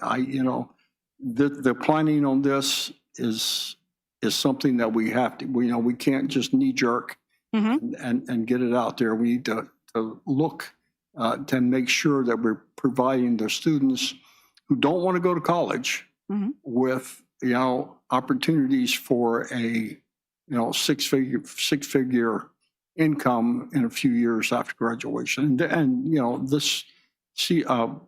these building trades can do that. So that's my comments. Well, I welcome that feedback. I know we do as a team as well. And, moving forward, this is just a starting point to discuss where we're going and where we'd like to go. And those opinions are very important, and we will continue to research and do what's best, obviously, for our students. And I think, as you see as well, I know you do, yes, we want to build a new CTE center, but I think too, we got to think about what we open up within our buildings as well. Our building, our main school, they're not that far apart. So the opportunity within the main school for renovation or, additional programs coming in or relocating, switching up what's relocated, I think is a valid conversation that with more research we can have. If I understand correctly, our goal from this is to graduate students, for example, in health services that are ready to go into nursing. Okay. And in most cases, they have to have a 2-year certificate, right? It is a 2-year program, yes. Yeah, 2-year program. But what does criminal justice do? I mean, we can't do anything as far as graduating those people with a 2-year degree or 2-year certificate or such. No, but I believe they are best, they're better trained and supported as they make decisions, as they maybe go to a 4-year or 2-year or directly into working with King George County in other capacities. Okay, thank you. Yeah, I have. Go ahead, Mr. Bush. I agree a lot with what Mr. Frank said. I was looking at this earlier in the day. And just, I thought about 4 or 5 things. I thought about my past because I took shop and welding and then also small engine mechanics. Anyway, I was thinking about, well, what are the top needs? What are the top paying needs in blue collar jobs? And I was just looking and some of those, I thought that the ASE certification, diesel mechanics would be pretty high. It's number 19. Yeah, but I thought it'd be in the top 10. But I'm just looking at some of these in the top 10 or so, and there's only a couple of them that we have on the list. Now, I know that some of the things on that list, we're going to move from the high school to the CTE, which will open up more there. But I think in the terms of the research, HVAC is number 3. I looked at several different research things, and HVAC is huge. And then also I was thinking about the mechanics, the ASE certification, and I was thinking, oh, do you have to have a high school diploma? No, you don't to take the test. It usually requires 2 years. I know a lot of these require a lot of research and thought, and some of those require materials like maybe the mechanics that we probably couldn't afford. I understand that. But some of these, not quite so much. And so I'd like us to look at that research, visiting other schools, like Mr. Frank said, and let's make sure that whatever programs we start with the money that's available and the space that we have, that when they come out, especially in these 2-year programs, that they'll be able to get a job within a couple of years after leaving high school. And there are several here that I just want to make sure that we look at them that are huge needs. Again, I believe I know the team welcomes that feedback. I would love for you to share that with us. And then we can I'll send it to please. you. Thank you. Thank you. Thank you, Mr. Bush. Ms. Cleveland? Thank you for this presentation. It was really informative. I also was taken aback a little bit on the selections of what would go into the VOTEC. And I guess something I just want to add, which I do agree with both of these gentlemen that spoke tonight, but I think about in terms of the community partnerships as well. And I just think about how, like, recently we had, was it 4 Elements? I know Terry's back there, so who donated a bunch of money to us, who's giving us intern opportunities, which clearly we're putting, students in those opportunities that can get jobs and making, $100,000 a year. And that's the kind of stuff that I would like to see. I know that a lot of thoughts go into this, but I think it would be good if we got, maybe a bunch of stakeholders together to talk about it and to see, what would be the best for our students, for our community, and really for possible donations and money, right?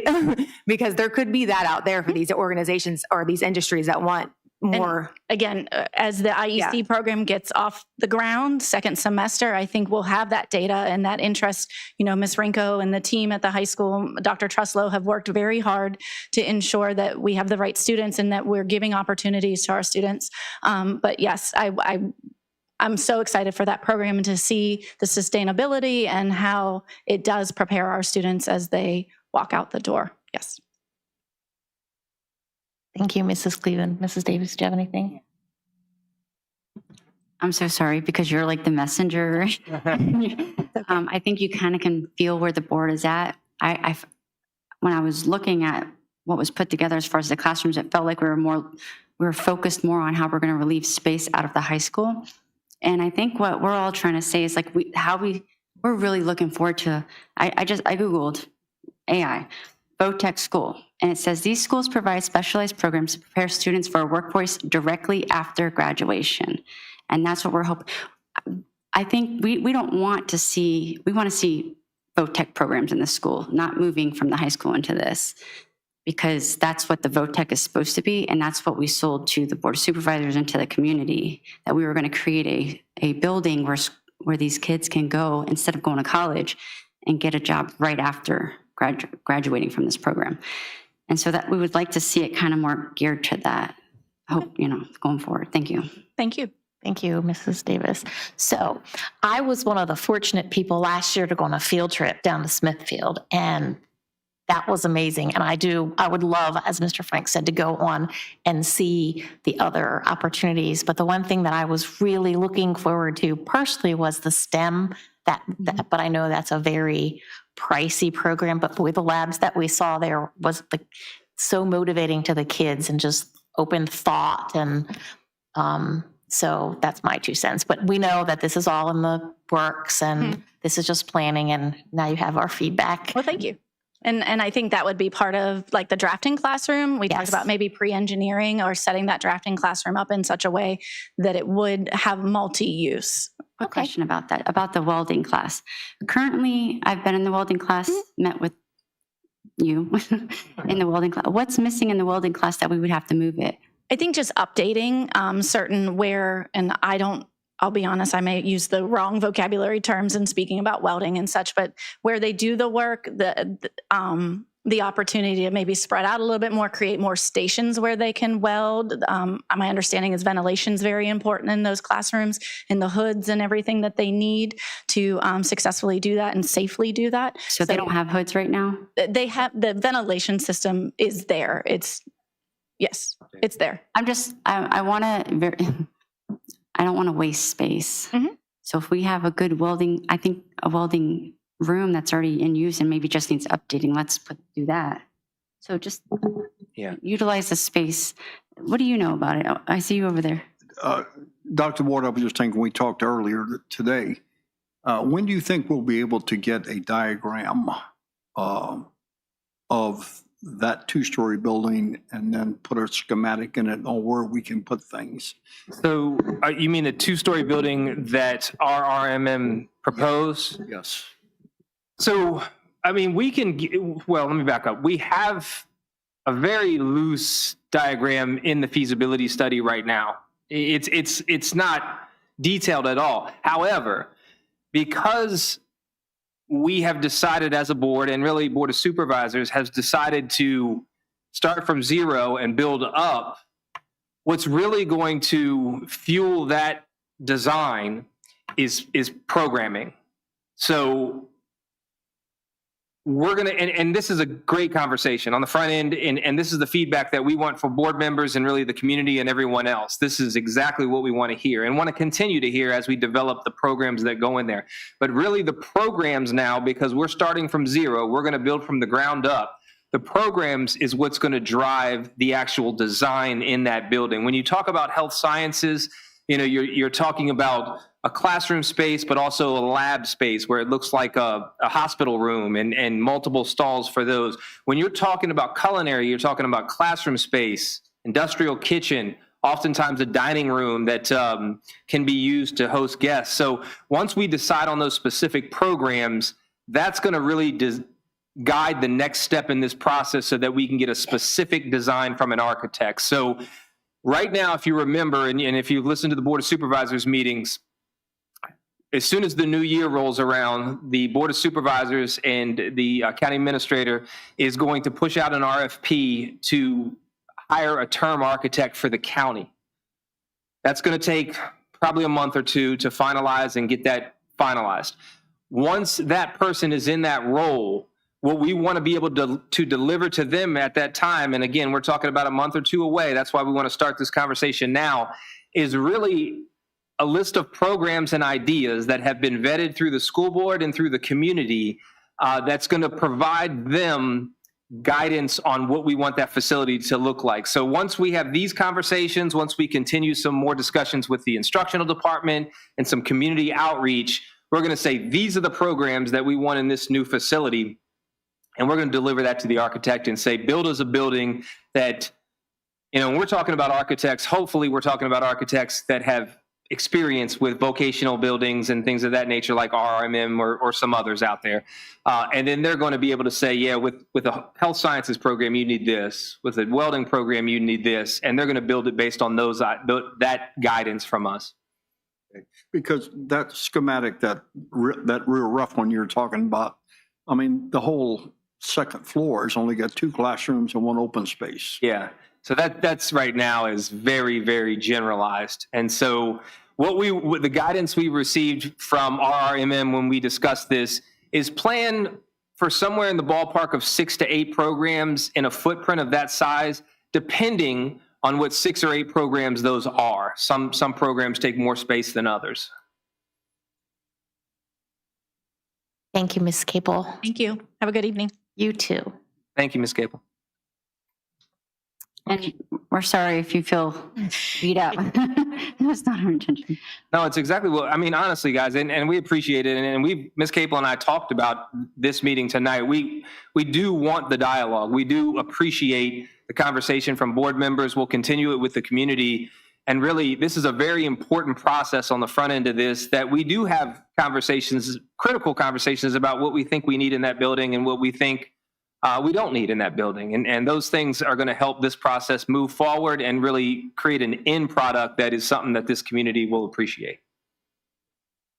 I just think, you know, we should concentrate on putting the classes or in that building that are going to provide our students with a 2-year certificate when they graduate, who don't want to go to college, with a 2-year certificate. When they get out, then they can go into the workforce. And, you know, a couple of years down the road, they're making 6 figures. A trade program. Yes. Keep focused on that, yeah. Yeah, I just want to make one last comment. My father was in a technical school, Henry Ford Trade School, and he focused on drafting. And by the end of his career, he designed the lighting in the World Trade Center, the entire building, and he never had a high school diploma. Anyway, just that's the kind of thing that I think some of these students can aspire to from getting this kind of training. Thank you so much for all your work. Okay, we're going to move along to the student representatives' comments. And this week, we're going to let the high school go first. All right. Good evening, members of the board. As most of you guys know, my name is Jake Lover, and I'm here on behalf of King George High School to share some updates and highlights from our students and programs. Our NJRTC Foxes have been working hard since the start of the year, raising a total of $1,500 by just cleaning up after every home football game which could take anywhere from 15 minutes if we have a large group, all the way to 30 to 45 minutes picking up after these games. Because of their dedication, we were able to provide a full Thanksgiving meal for 30 families in our community. Now we are headed into the holiday seasons, and our Foxes are also adopting 12 local families for Christmas to ensure that they have the support they need to have a good holiday this year. Current sports in season include swim, basketball, and track, along with wrestling. We are especially proud of our first ever all-girls wrestling team who made history this season, but also took first place in their very first meet, a huge accomplishment for them in our KGHS athletics. I spent some time talking. I'm an NS4 in our ROTC program, so I'm in charge of our freshman classes.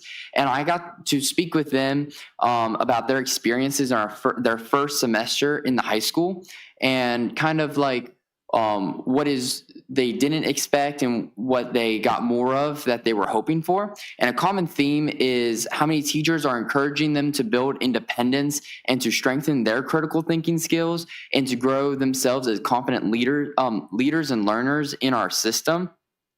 So not having someone always there telling you, you need to do this, this, and this, kind of giving that responsibility back to them, which may backfire once in a while, but that's how you learn, right? I just want to look ahead into the new year. My nonprofit organization that I started for the school, Student Advocacy for School Safety, will be planning an event. I'm looking at about the April-May timeframe like we did last year to provide families with hands-on training focused to responding to real-world safety threats in our community. Anything from hands-on CPR, Stop the Bleed, and some more that we'll be implementing that we weren't able to do last year.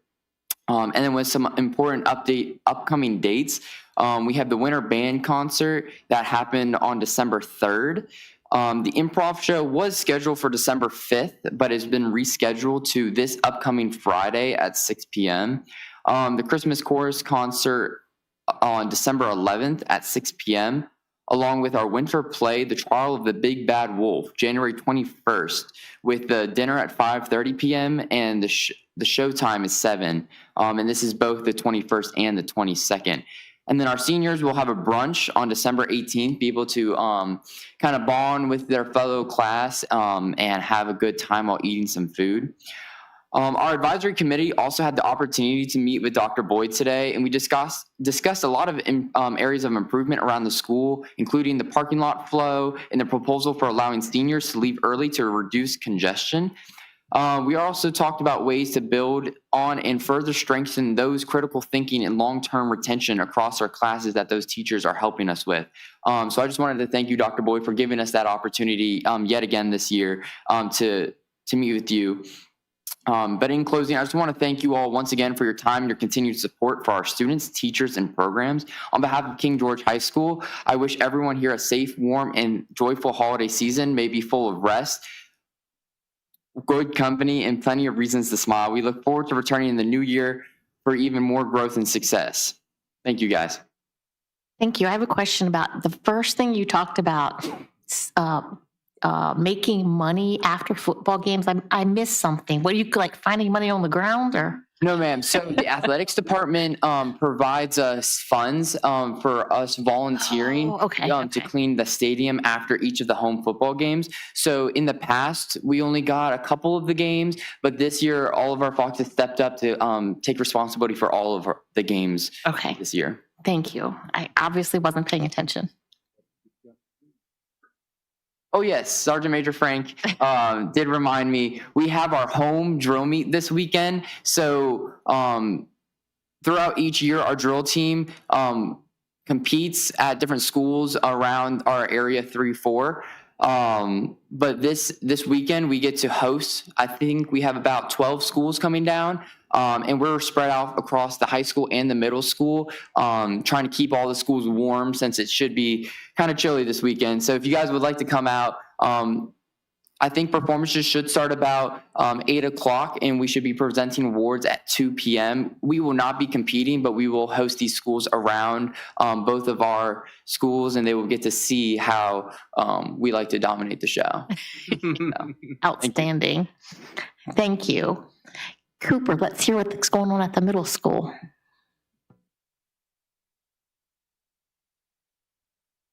Well, my name is Cooper, and I am representing the middle school tonight. I don't think your mic's on, is it? Yep, it's on. There you go. Yep. My name is Cooper, and I am representing the middle school tonight at the school board. And a couple things to note that will be happening in the future and that have already happened. Is the day the internet died. Auditions for the play are on January 13th to January 14th, with callbacks being on the 15th, and the Commonwealth Governor School applications are due on December 19th as well. The boys basketball and wrestling team is underway right now, and Forest had their holiday concert on December 4th. There's also a Beta Club induction ceremony on December 11th with the 12 Days of December Spirit Week is happening now.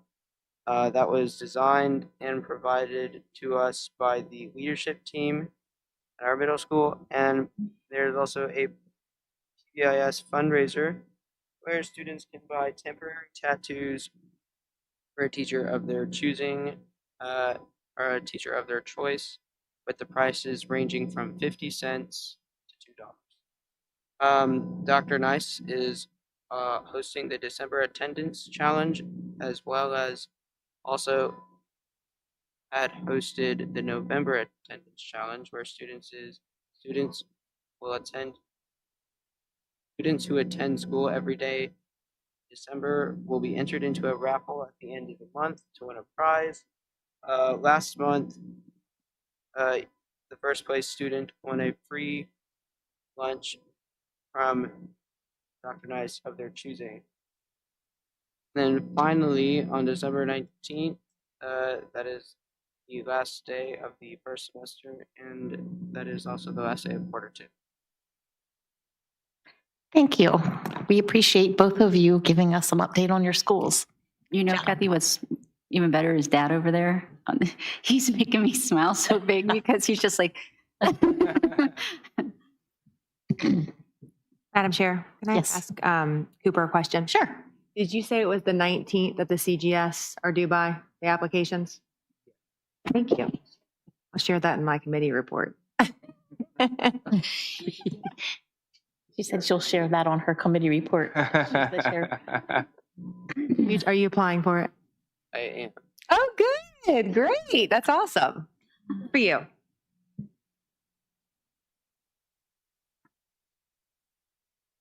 Next is superintendent's report. Next will be the consent agenda. I'm sorry. I'm like, I lost. And Madam Chair, we can approve all those in one bunch if you'd like, or you can break them out if you'd like. I'm having technical difficulty right now. Okay. Combining them all is fine with me as long as nobody has any changes or comments to them. This is the consent agenda, so you guys can just make one approval for everything unless somebody wants to pull something out. Provided that the board. No. Yeah, but do we have any changes? I don't have any. I think it's fine to combine them. Is everybody here for both of them? No, I think that's the reason why we pulled the one out, especially. Well, October 20th was, we put that, remember the minutes weren't in there last time? So that's why that one's in there. And everyone was at October 20th. Right. November 11th, everyone was there? Mr. Frank says he was not at the October 20th. You were not at October 20th. November 11th I was. So I guess we'll pull them out and do them separate. No, we have them in there as present, so we need to fix that. You weren't at October 20th, right? Right. No, okay, so we'll have to fix that one. So we can make a motion to approve that as amended, and we'll remove Mr. Frank from the attendance. Do I have a motion? I make a motion to approve October 20th regular meeting minutes as amended. meaning they're going to take you off as present. Second. Any discussion? Okay, motion has been made and seconded. All those in favor? Aye. Aye. Chair votes aye. Motion carries. And these are Moving on to the November 11, we have a disciplinary hearing and a regular meeting minutes. Madam Chair, I make a motion that we approve the disciplinary hearing and the regular meeting minutes from November 11 as presented. Second. Any discussion? I have a motion made and seconded. All those in favor? Aye. Chair votes aye. Motion carries. And then we have our donations to approve, which you all have seen, and I need a motion.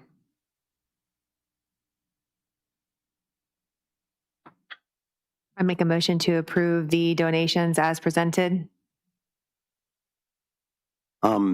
Since there's a board member on one of the donations, I don't think he can, Approve it. Abstain. you just need to abstain, that's all. Well, you could separate that one or just abstain totally. Okay. Second. Second.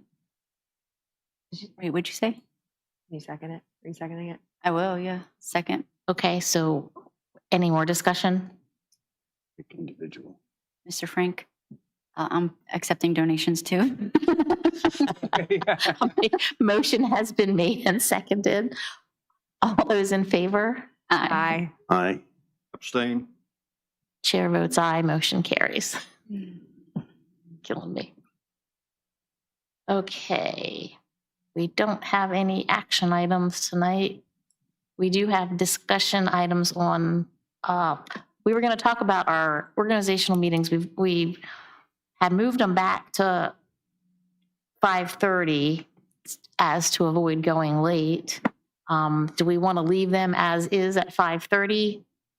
I think this is where we want to kind of have that with Rachel too. I did talk to you, and didn't you say 5:30 was good? Yeah. So it's good for her. It's just checking Is that everyone else. okay with the rest of the board?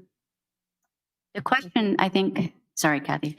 Yeah, there was a question about when the nights that we have the disciplinary hearings, and Like starting at 6 if we have a disciplinary I don't know if hearing, we because can we're having double. create such a schedule like that, though. It's a good idea.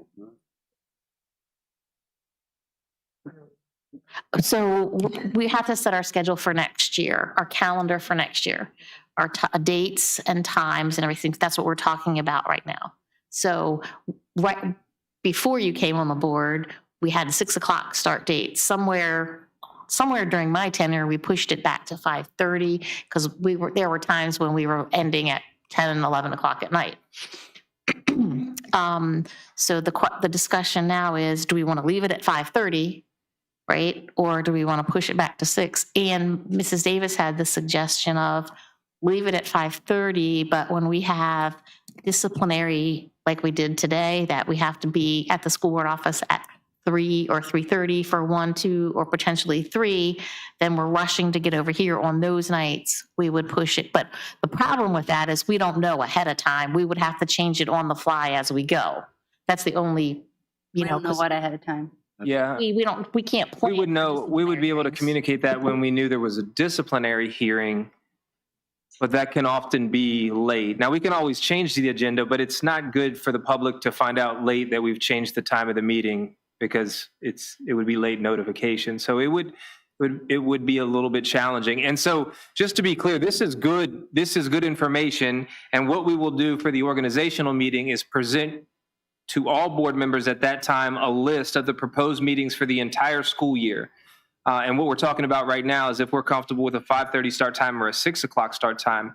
What we really want to nail down tonight, because this is our last scheduled meeting for the year, is the date for the organizational meeting. Okay. So when we come back from winter break, we like to have that organizational meeting as early as we possibly can because we need to do business. So what typically happens is Monday and Tuesday of that week back, is the VAS Winter Conference. That's when I get a lot of information about budget. So usually that organizational meeting, the earliest it can possibly be is Wednesday. I think the date on that is the 7th.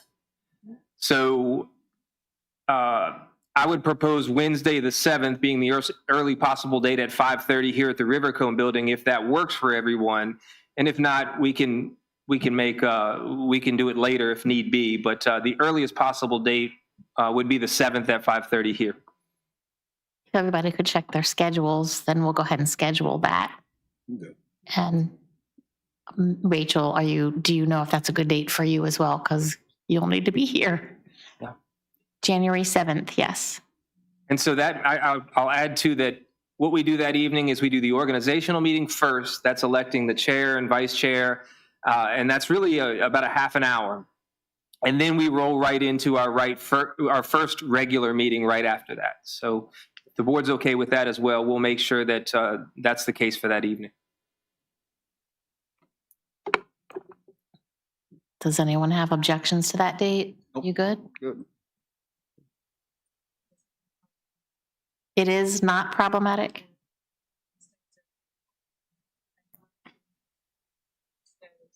They typically are on Mondays. We're just trying to schedule our first one because we don't have another meeting until January. And if we wait and we're out of school on Monday, Dr. Boyd's out of town Monday and Tuesday of the first week back to school. So the following Monday would be the 12th or something? 12th. Which we can do if Wednesday's problematic. Okay, I appreciate that. Then we'll go. It's just that one Wednesday though. They are going to be on Mondays. Thank you, Rachel. Okay, so the 7th it is. Okay.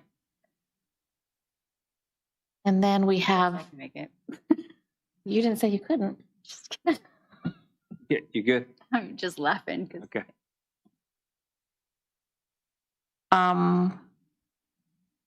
We have our policy manual updates. We don't need a motion. We're good with that. Those are all deletions, right? I'm sorry? The policy manual update. Yeah, policy manual update's going to be quick and easy tonight. Yeah, so these are all deletions. Again, what we have is 3 policies that are up for deletion. These are ones that we've looked at earlier, but we had to make revisions to. So nothing new for you guys, I don't think.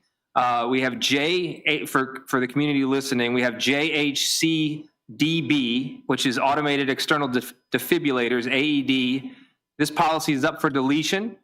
JHCDB-F, use of automatic external defibrillators, AED, up for deletion.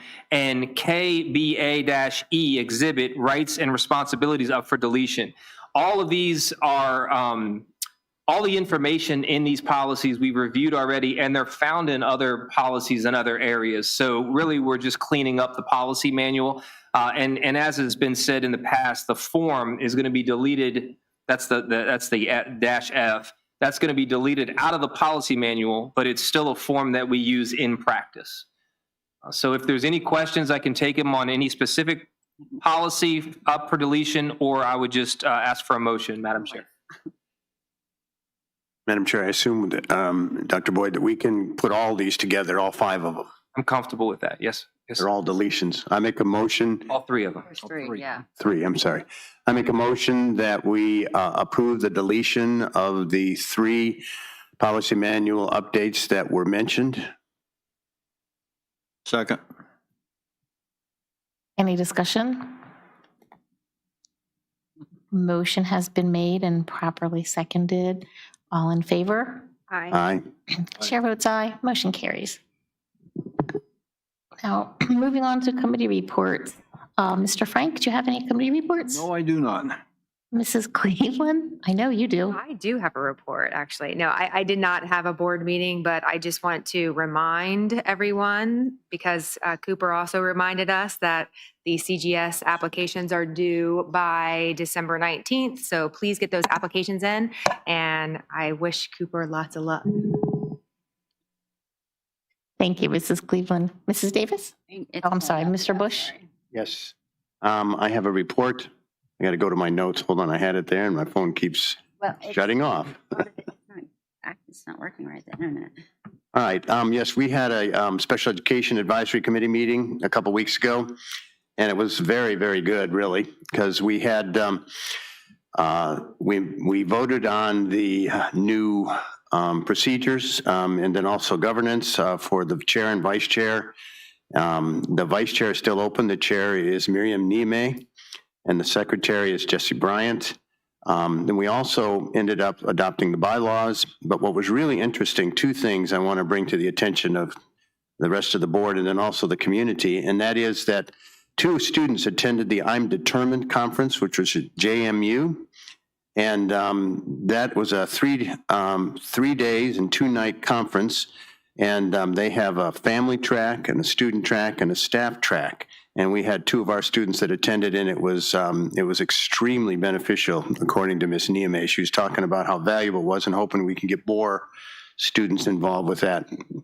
Then also the Parent Teacher Resource Center, making changes to the VOTEC Center meant that the PTR, the Parent Teacher Resource Center, there's no more. So it's but it's a good thing, because what's happened is they've done and provided a mobile unit for that. And we're getting one of our, what I understand, one of our buses, and the art club at the high school is even designing the whole inside of it. And this Parent Teacher Resource Center then will travel to various communities throughout the entire county. That's really cool. Now, obviously, this is not done yet. Well, I assume it's not. This was a couple weeks ago. But it's pretty exciting that this is being done, and the whole committee was very excited about it. There were some other things, there were details, but really those were the main things that I wanted to mention. And this was the last meeting of the year. We did approve the 3 meetings next year, which are January the 7th. Was that the same date that we had? The same date. Oh my, okay. Well, whoever's on that committee may have to get a report from the. That would be you, because we don't vote for committees till after. No, I'm not going. Wait a minute. My tenure's finished December 31st, remember? She took the new one for January 1st. Well, no, she's very good. Kate Howard Miss Howard is very good at giving notes, so whoever does that can simply get notes from Kate Howard. And then March 11th is the next one, and May the 6th is the third one. There may be some more scheduled, but those are the ones as of now. That's all I have. Thank you. You're fired. I resign. Ms. Davis. It's not pulling up, but that's my fault because I didn't put it into notes. For some reason, the internet only works when I don't need it to. So I'll update it next school board meeting. Okay, I have no committee meetings. I mean, yeah, no committee notes, because I had all mine last meeting. Okay, let's move along to the superintendent's report. Thank you, Madam Chair. So I would like to recognize Ms. Higgins this evening. We did launch a new website this past week, I think it was, or was it last week? December 1 was our launch date, and thank you to the guidance and leadership of Ms. Higgins. It's a beautiful product. It's really so much smoother and so much sleeker, and really puts us into the 21st century as far as our web page. So thank you so much, Ms. Higgins, for providing that. I think it's really putting us in a better place. We're knee deep in the budget process right now, so I wanted to fill in the board. Today we had Miss Jennifer Brody. She's coming in and replacing Sherry Williams. So she was here for the first time today. Our official start date is January 1st, but as we begin to work through the budget, she's here to help in the process, and she has an extensive experience in developing budgets, and I think she'll be a huge asset to King George County. As soon as we came back from winter break, we had all of our department and school budget meetings. So we have individual budget meetings with each department in each school to talk about their needs. The first part of this process is I'm going to present to the school board a needs-based budget, and those needs are developed from all of those meetings that we have with departments and schools. The governor's budget, keep your eyes open. The governor's budget comes out on the 17th of this month. That'll be the first inclination that we will have in terms of large statewide budget, I guess, issues or the way that the budget is being pushed. This will be the first indication of compensation that's being suggested across the state. and a few other major factors when it comes to developing of the budget. Tomorrow, we have our first capital improvement plan meeting with the county administrator. So as you all know, you approved this last time, and I'll present that to the county administrator tomorrow for the first time. And then finally, later this week, King George County will host all 17 superintendents across our region for our Region 3 superintendent meeting. So thank you to Ms. Scalf. Thank you to Mrs. Davis. Thank you to everyone that's helped put this on. I think we're going to have a good meeting with all of our regional superintendents, and we'll be meeting at the UMW Dahlgren campus in their conference room over there. And we'll have a very successful meeting, and we'll put our best foot forward for King George County Schools. So we're looking forward to that. And that's all I have, Madam Chair, for this evening. Thank you, Dr. Boyd. Mr. Bush, since this is your last official comment, I will let you go first. Well, good. I'm sorry, this is going to be a little bit long, so forgive me. First, I want to thank Ms. Higgins for that new. I expect no other. I want to thank Ms. Higgins for that new website. I've met with her and talked to her, and she's also for the help that she's given me with a special project. Thank you so much. God bless you for that help. I want to thank Mr. Cruikshank for the prayer, and I want to especially welcome Rachel Scott. God bless you for taking this, and I know you and I spoke 4 years ago, and I'm so glad that you are now taking the mantle and continuing. It's wonderful. I think you're going to be a real benefit to this board and to the county and to the schools. I want to thank the student council from the high school. They did a great job, and I love the way that they're all pretty good at speaking, and that was really, it's nice to hear that. It's also nice to hear that one of them actually thinking about going further into that. I also, the Teachers of the Year, the King George Elementary School, Rhonda, and I'm going to pronounce all these names wrong, Enzina, Potomac, Shane Parcelli, Sealston, Tina Miller, the middle school, Holly Shedden, and then the high school is Grant Callahan, and especially kudos go to Grant Callahan for being the representative for the entire division. Also, the Presidential Excellence and Academics Award for those 14 students. That was wonderful. The Dahlgren grants, helping with those coats, and then especially the grant they're giving for the work-based learning with Ms. Renko's doing. That's fantastic. The Lions Club poster contest is wonderful to see the talent that we have here. I know I've seen it for 4 years now, and it's so good. And Miss Higgins presenting the Christmas card contest, again, that's always kind of a treat to see the cards every year. Ms. Capel, thank you so much for what you presented, and I know it's the beginning stages, and I know you're going to continue, and I will send you just the list that I came, all it was just my research on the internet and me thinking about it, but I'll send you what I have. I want to thank the rest of the school board. It's been a very interesting 4 years, and I've enjoyed working with the four of you, and then also with the other school board members that I started with, which those were 4 different people back 4 years ago. And so I appreciate all of you and the dedication and the time that you put in. Everybody has a different kind of strength that they have and that they bring to the board, which is very good for boards, I think, especially when you have people that are older, people that are younger, people that are middle-aged, people that, military, education, different backgrounds. No, it's really very good. The more diverse the board can be, the better it is for the division. Who's middle-aged? I should have not said that, I guess. Pointed at me. No, I didn't. I went like this. All right. I did want to say a couple more things since this is my last meeting.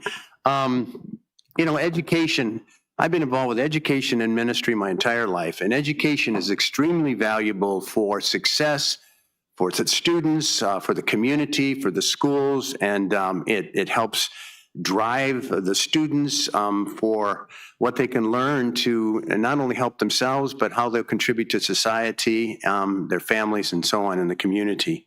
But education does not save us. The one thing that saves us is Jesus Christ.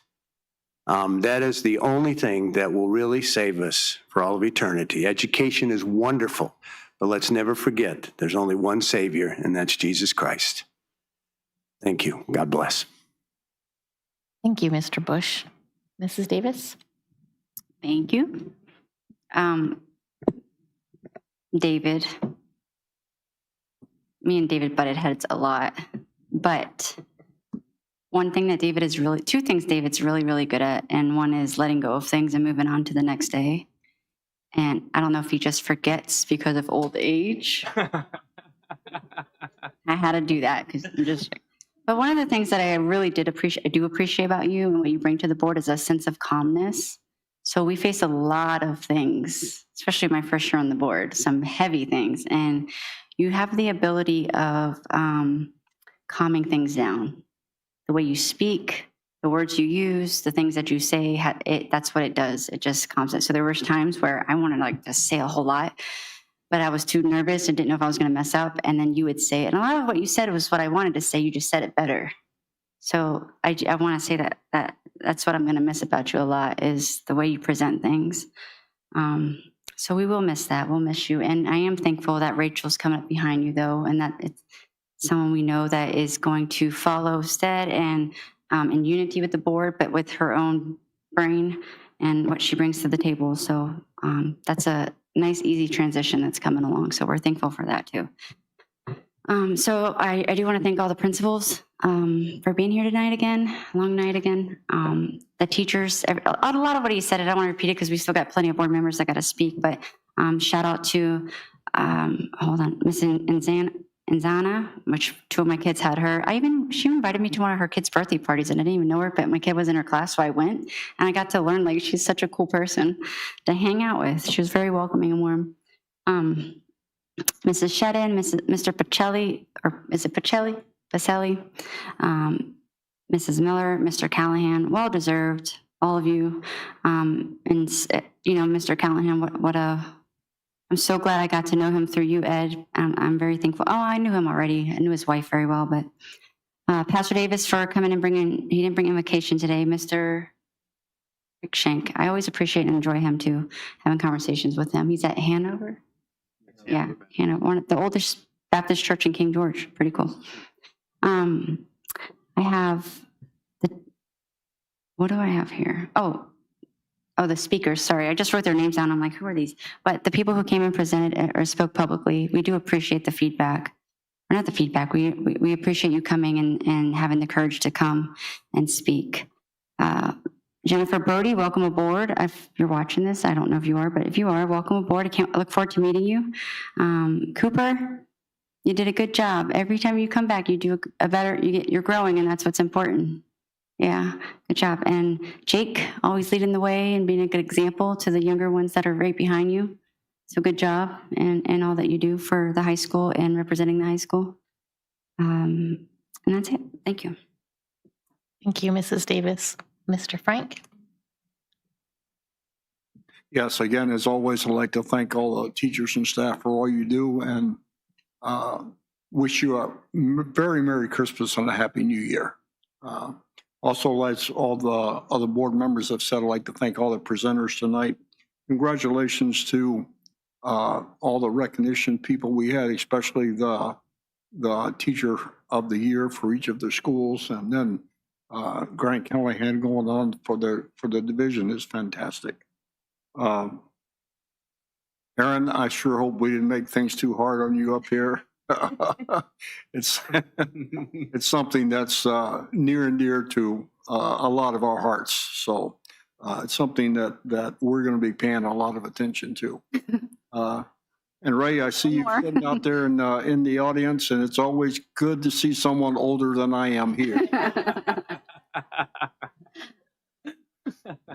Me too. And thank you to the school reps, the high school and the middle school rep. You guys do a fantastic job, and it's really appreciated. On the 17th of November, Dr. Boyd and I had the pleasure of going to the ROTC annual inspection that they had at the high school. And I guess, Dr. Boyd, there's probably, 150 people there at this one? Easily. I mean, the bleachers were almost full. And that's the first time, that's the most it's ever been. And those guys are just doing a fantastic job. Rachel, welcome to the board. I'm sure it'll be great with you here. Mr. Bush, we're sorry we're losing you. You've been an asset for me, definitely at the board. As Colleen said, you're always calm. It's the old Southern gentleman thing that's there. You know, your voice is always calm, always calming other people, especially me, down. You know, so I appreciate that. And again, Merry Christmas, everybody. Thank you. Thank you, Mr. Frank. Mrs. Cleveland? Yes, thank you. I just want to say congratulations again to our Presidential Excellence students in the academics program, and also our students that were recognized tonight for the poster contest, the peace poster, and also the holiday cards. It was really nice to look at that artwork. Thank you for our partners at the Dog and Rotary Club. And just again, congratulations to our teachers of the year.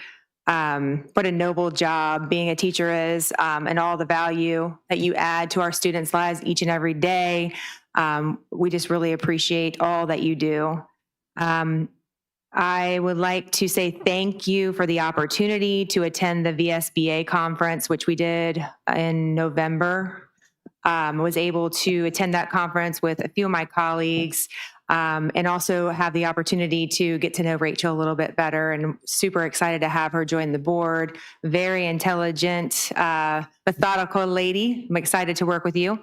And just be able to participate in a lot of different classes at the VSBA conference and network for a few days, which was really nice. So thank you for the opportunity. Mr. Bush, wishing you the best. I'm sure that, well, I hope that we will stay in contact and we'll still see you around King George. I still need to visit your church one day. I'm going to do that.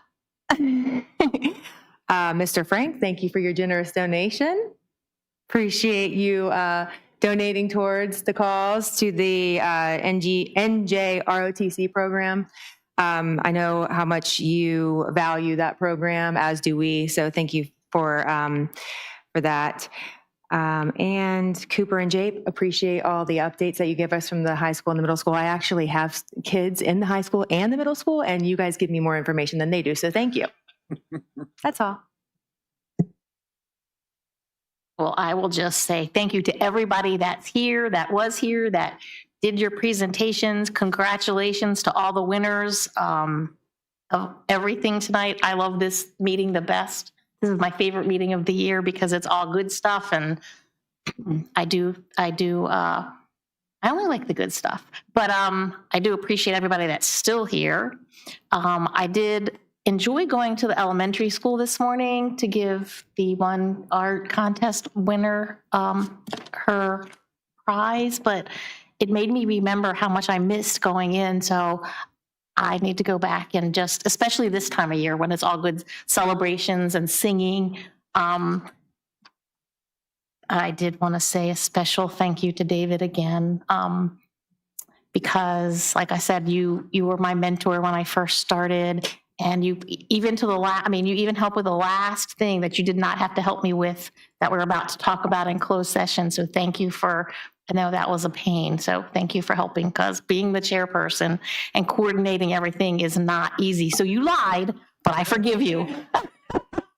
You told me it was a piece of cake. But I do appreciate you, and Jake and Cooper, thank you for staying here past 7:30. Sorry, I'll stop talking, but thank you to all the administration, teachers, everybody that gives their everything, that gets there before the sun comes up and leaves when the sun goes down, or after the sun goes down now. But just thank you, and Merry Christmas to everybody. And I need a motion. I'd like to make a motion pursuant to State Code Section 2.2-3712A of the Code of Virginia. I move that the board convene in closed session to review hires, reassignments, substitutes, resignations, stipends, and school board self-evaluation, specifically reviewing the superintendent's evaluation as permitted under 2.2-3711A number 1 of the Code of Virginia. Second. All those in favor? Aye. Chair votes aye. We are now in closed session.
I move that the King George County School Board return to open session and certify that pursuant to State Code Section 2.2-3712D, only public business matters lawfully exempted from open meeting requirements under this chapter, and only such public business matters as were identified in the motion by which the closed meeting was convened were heard, discussed, or considered in the meeting by the public body.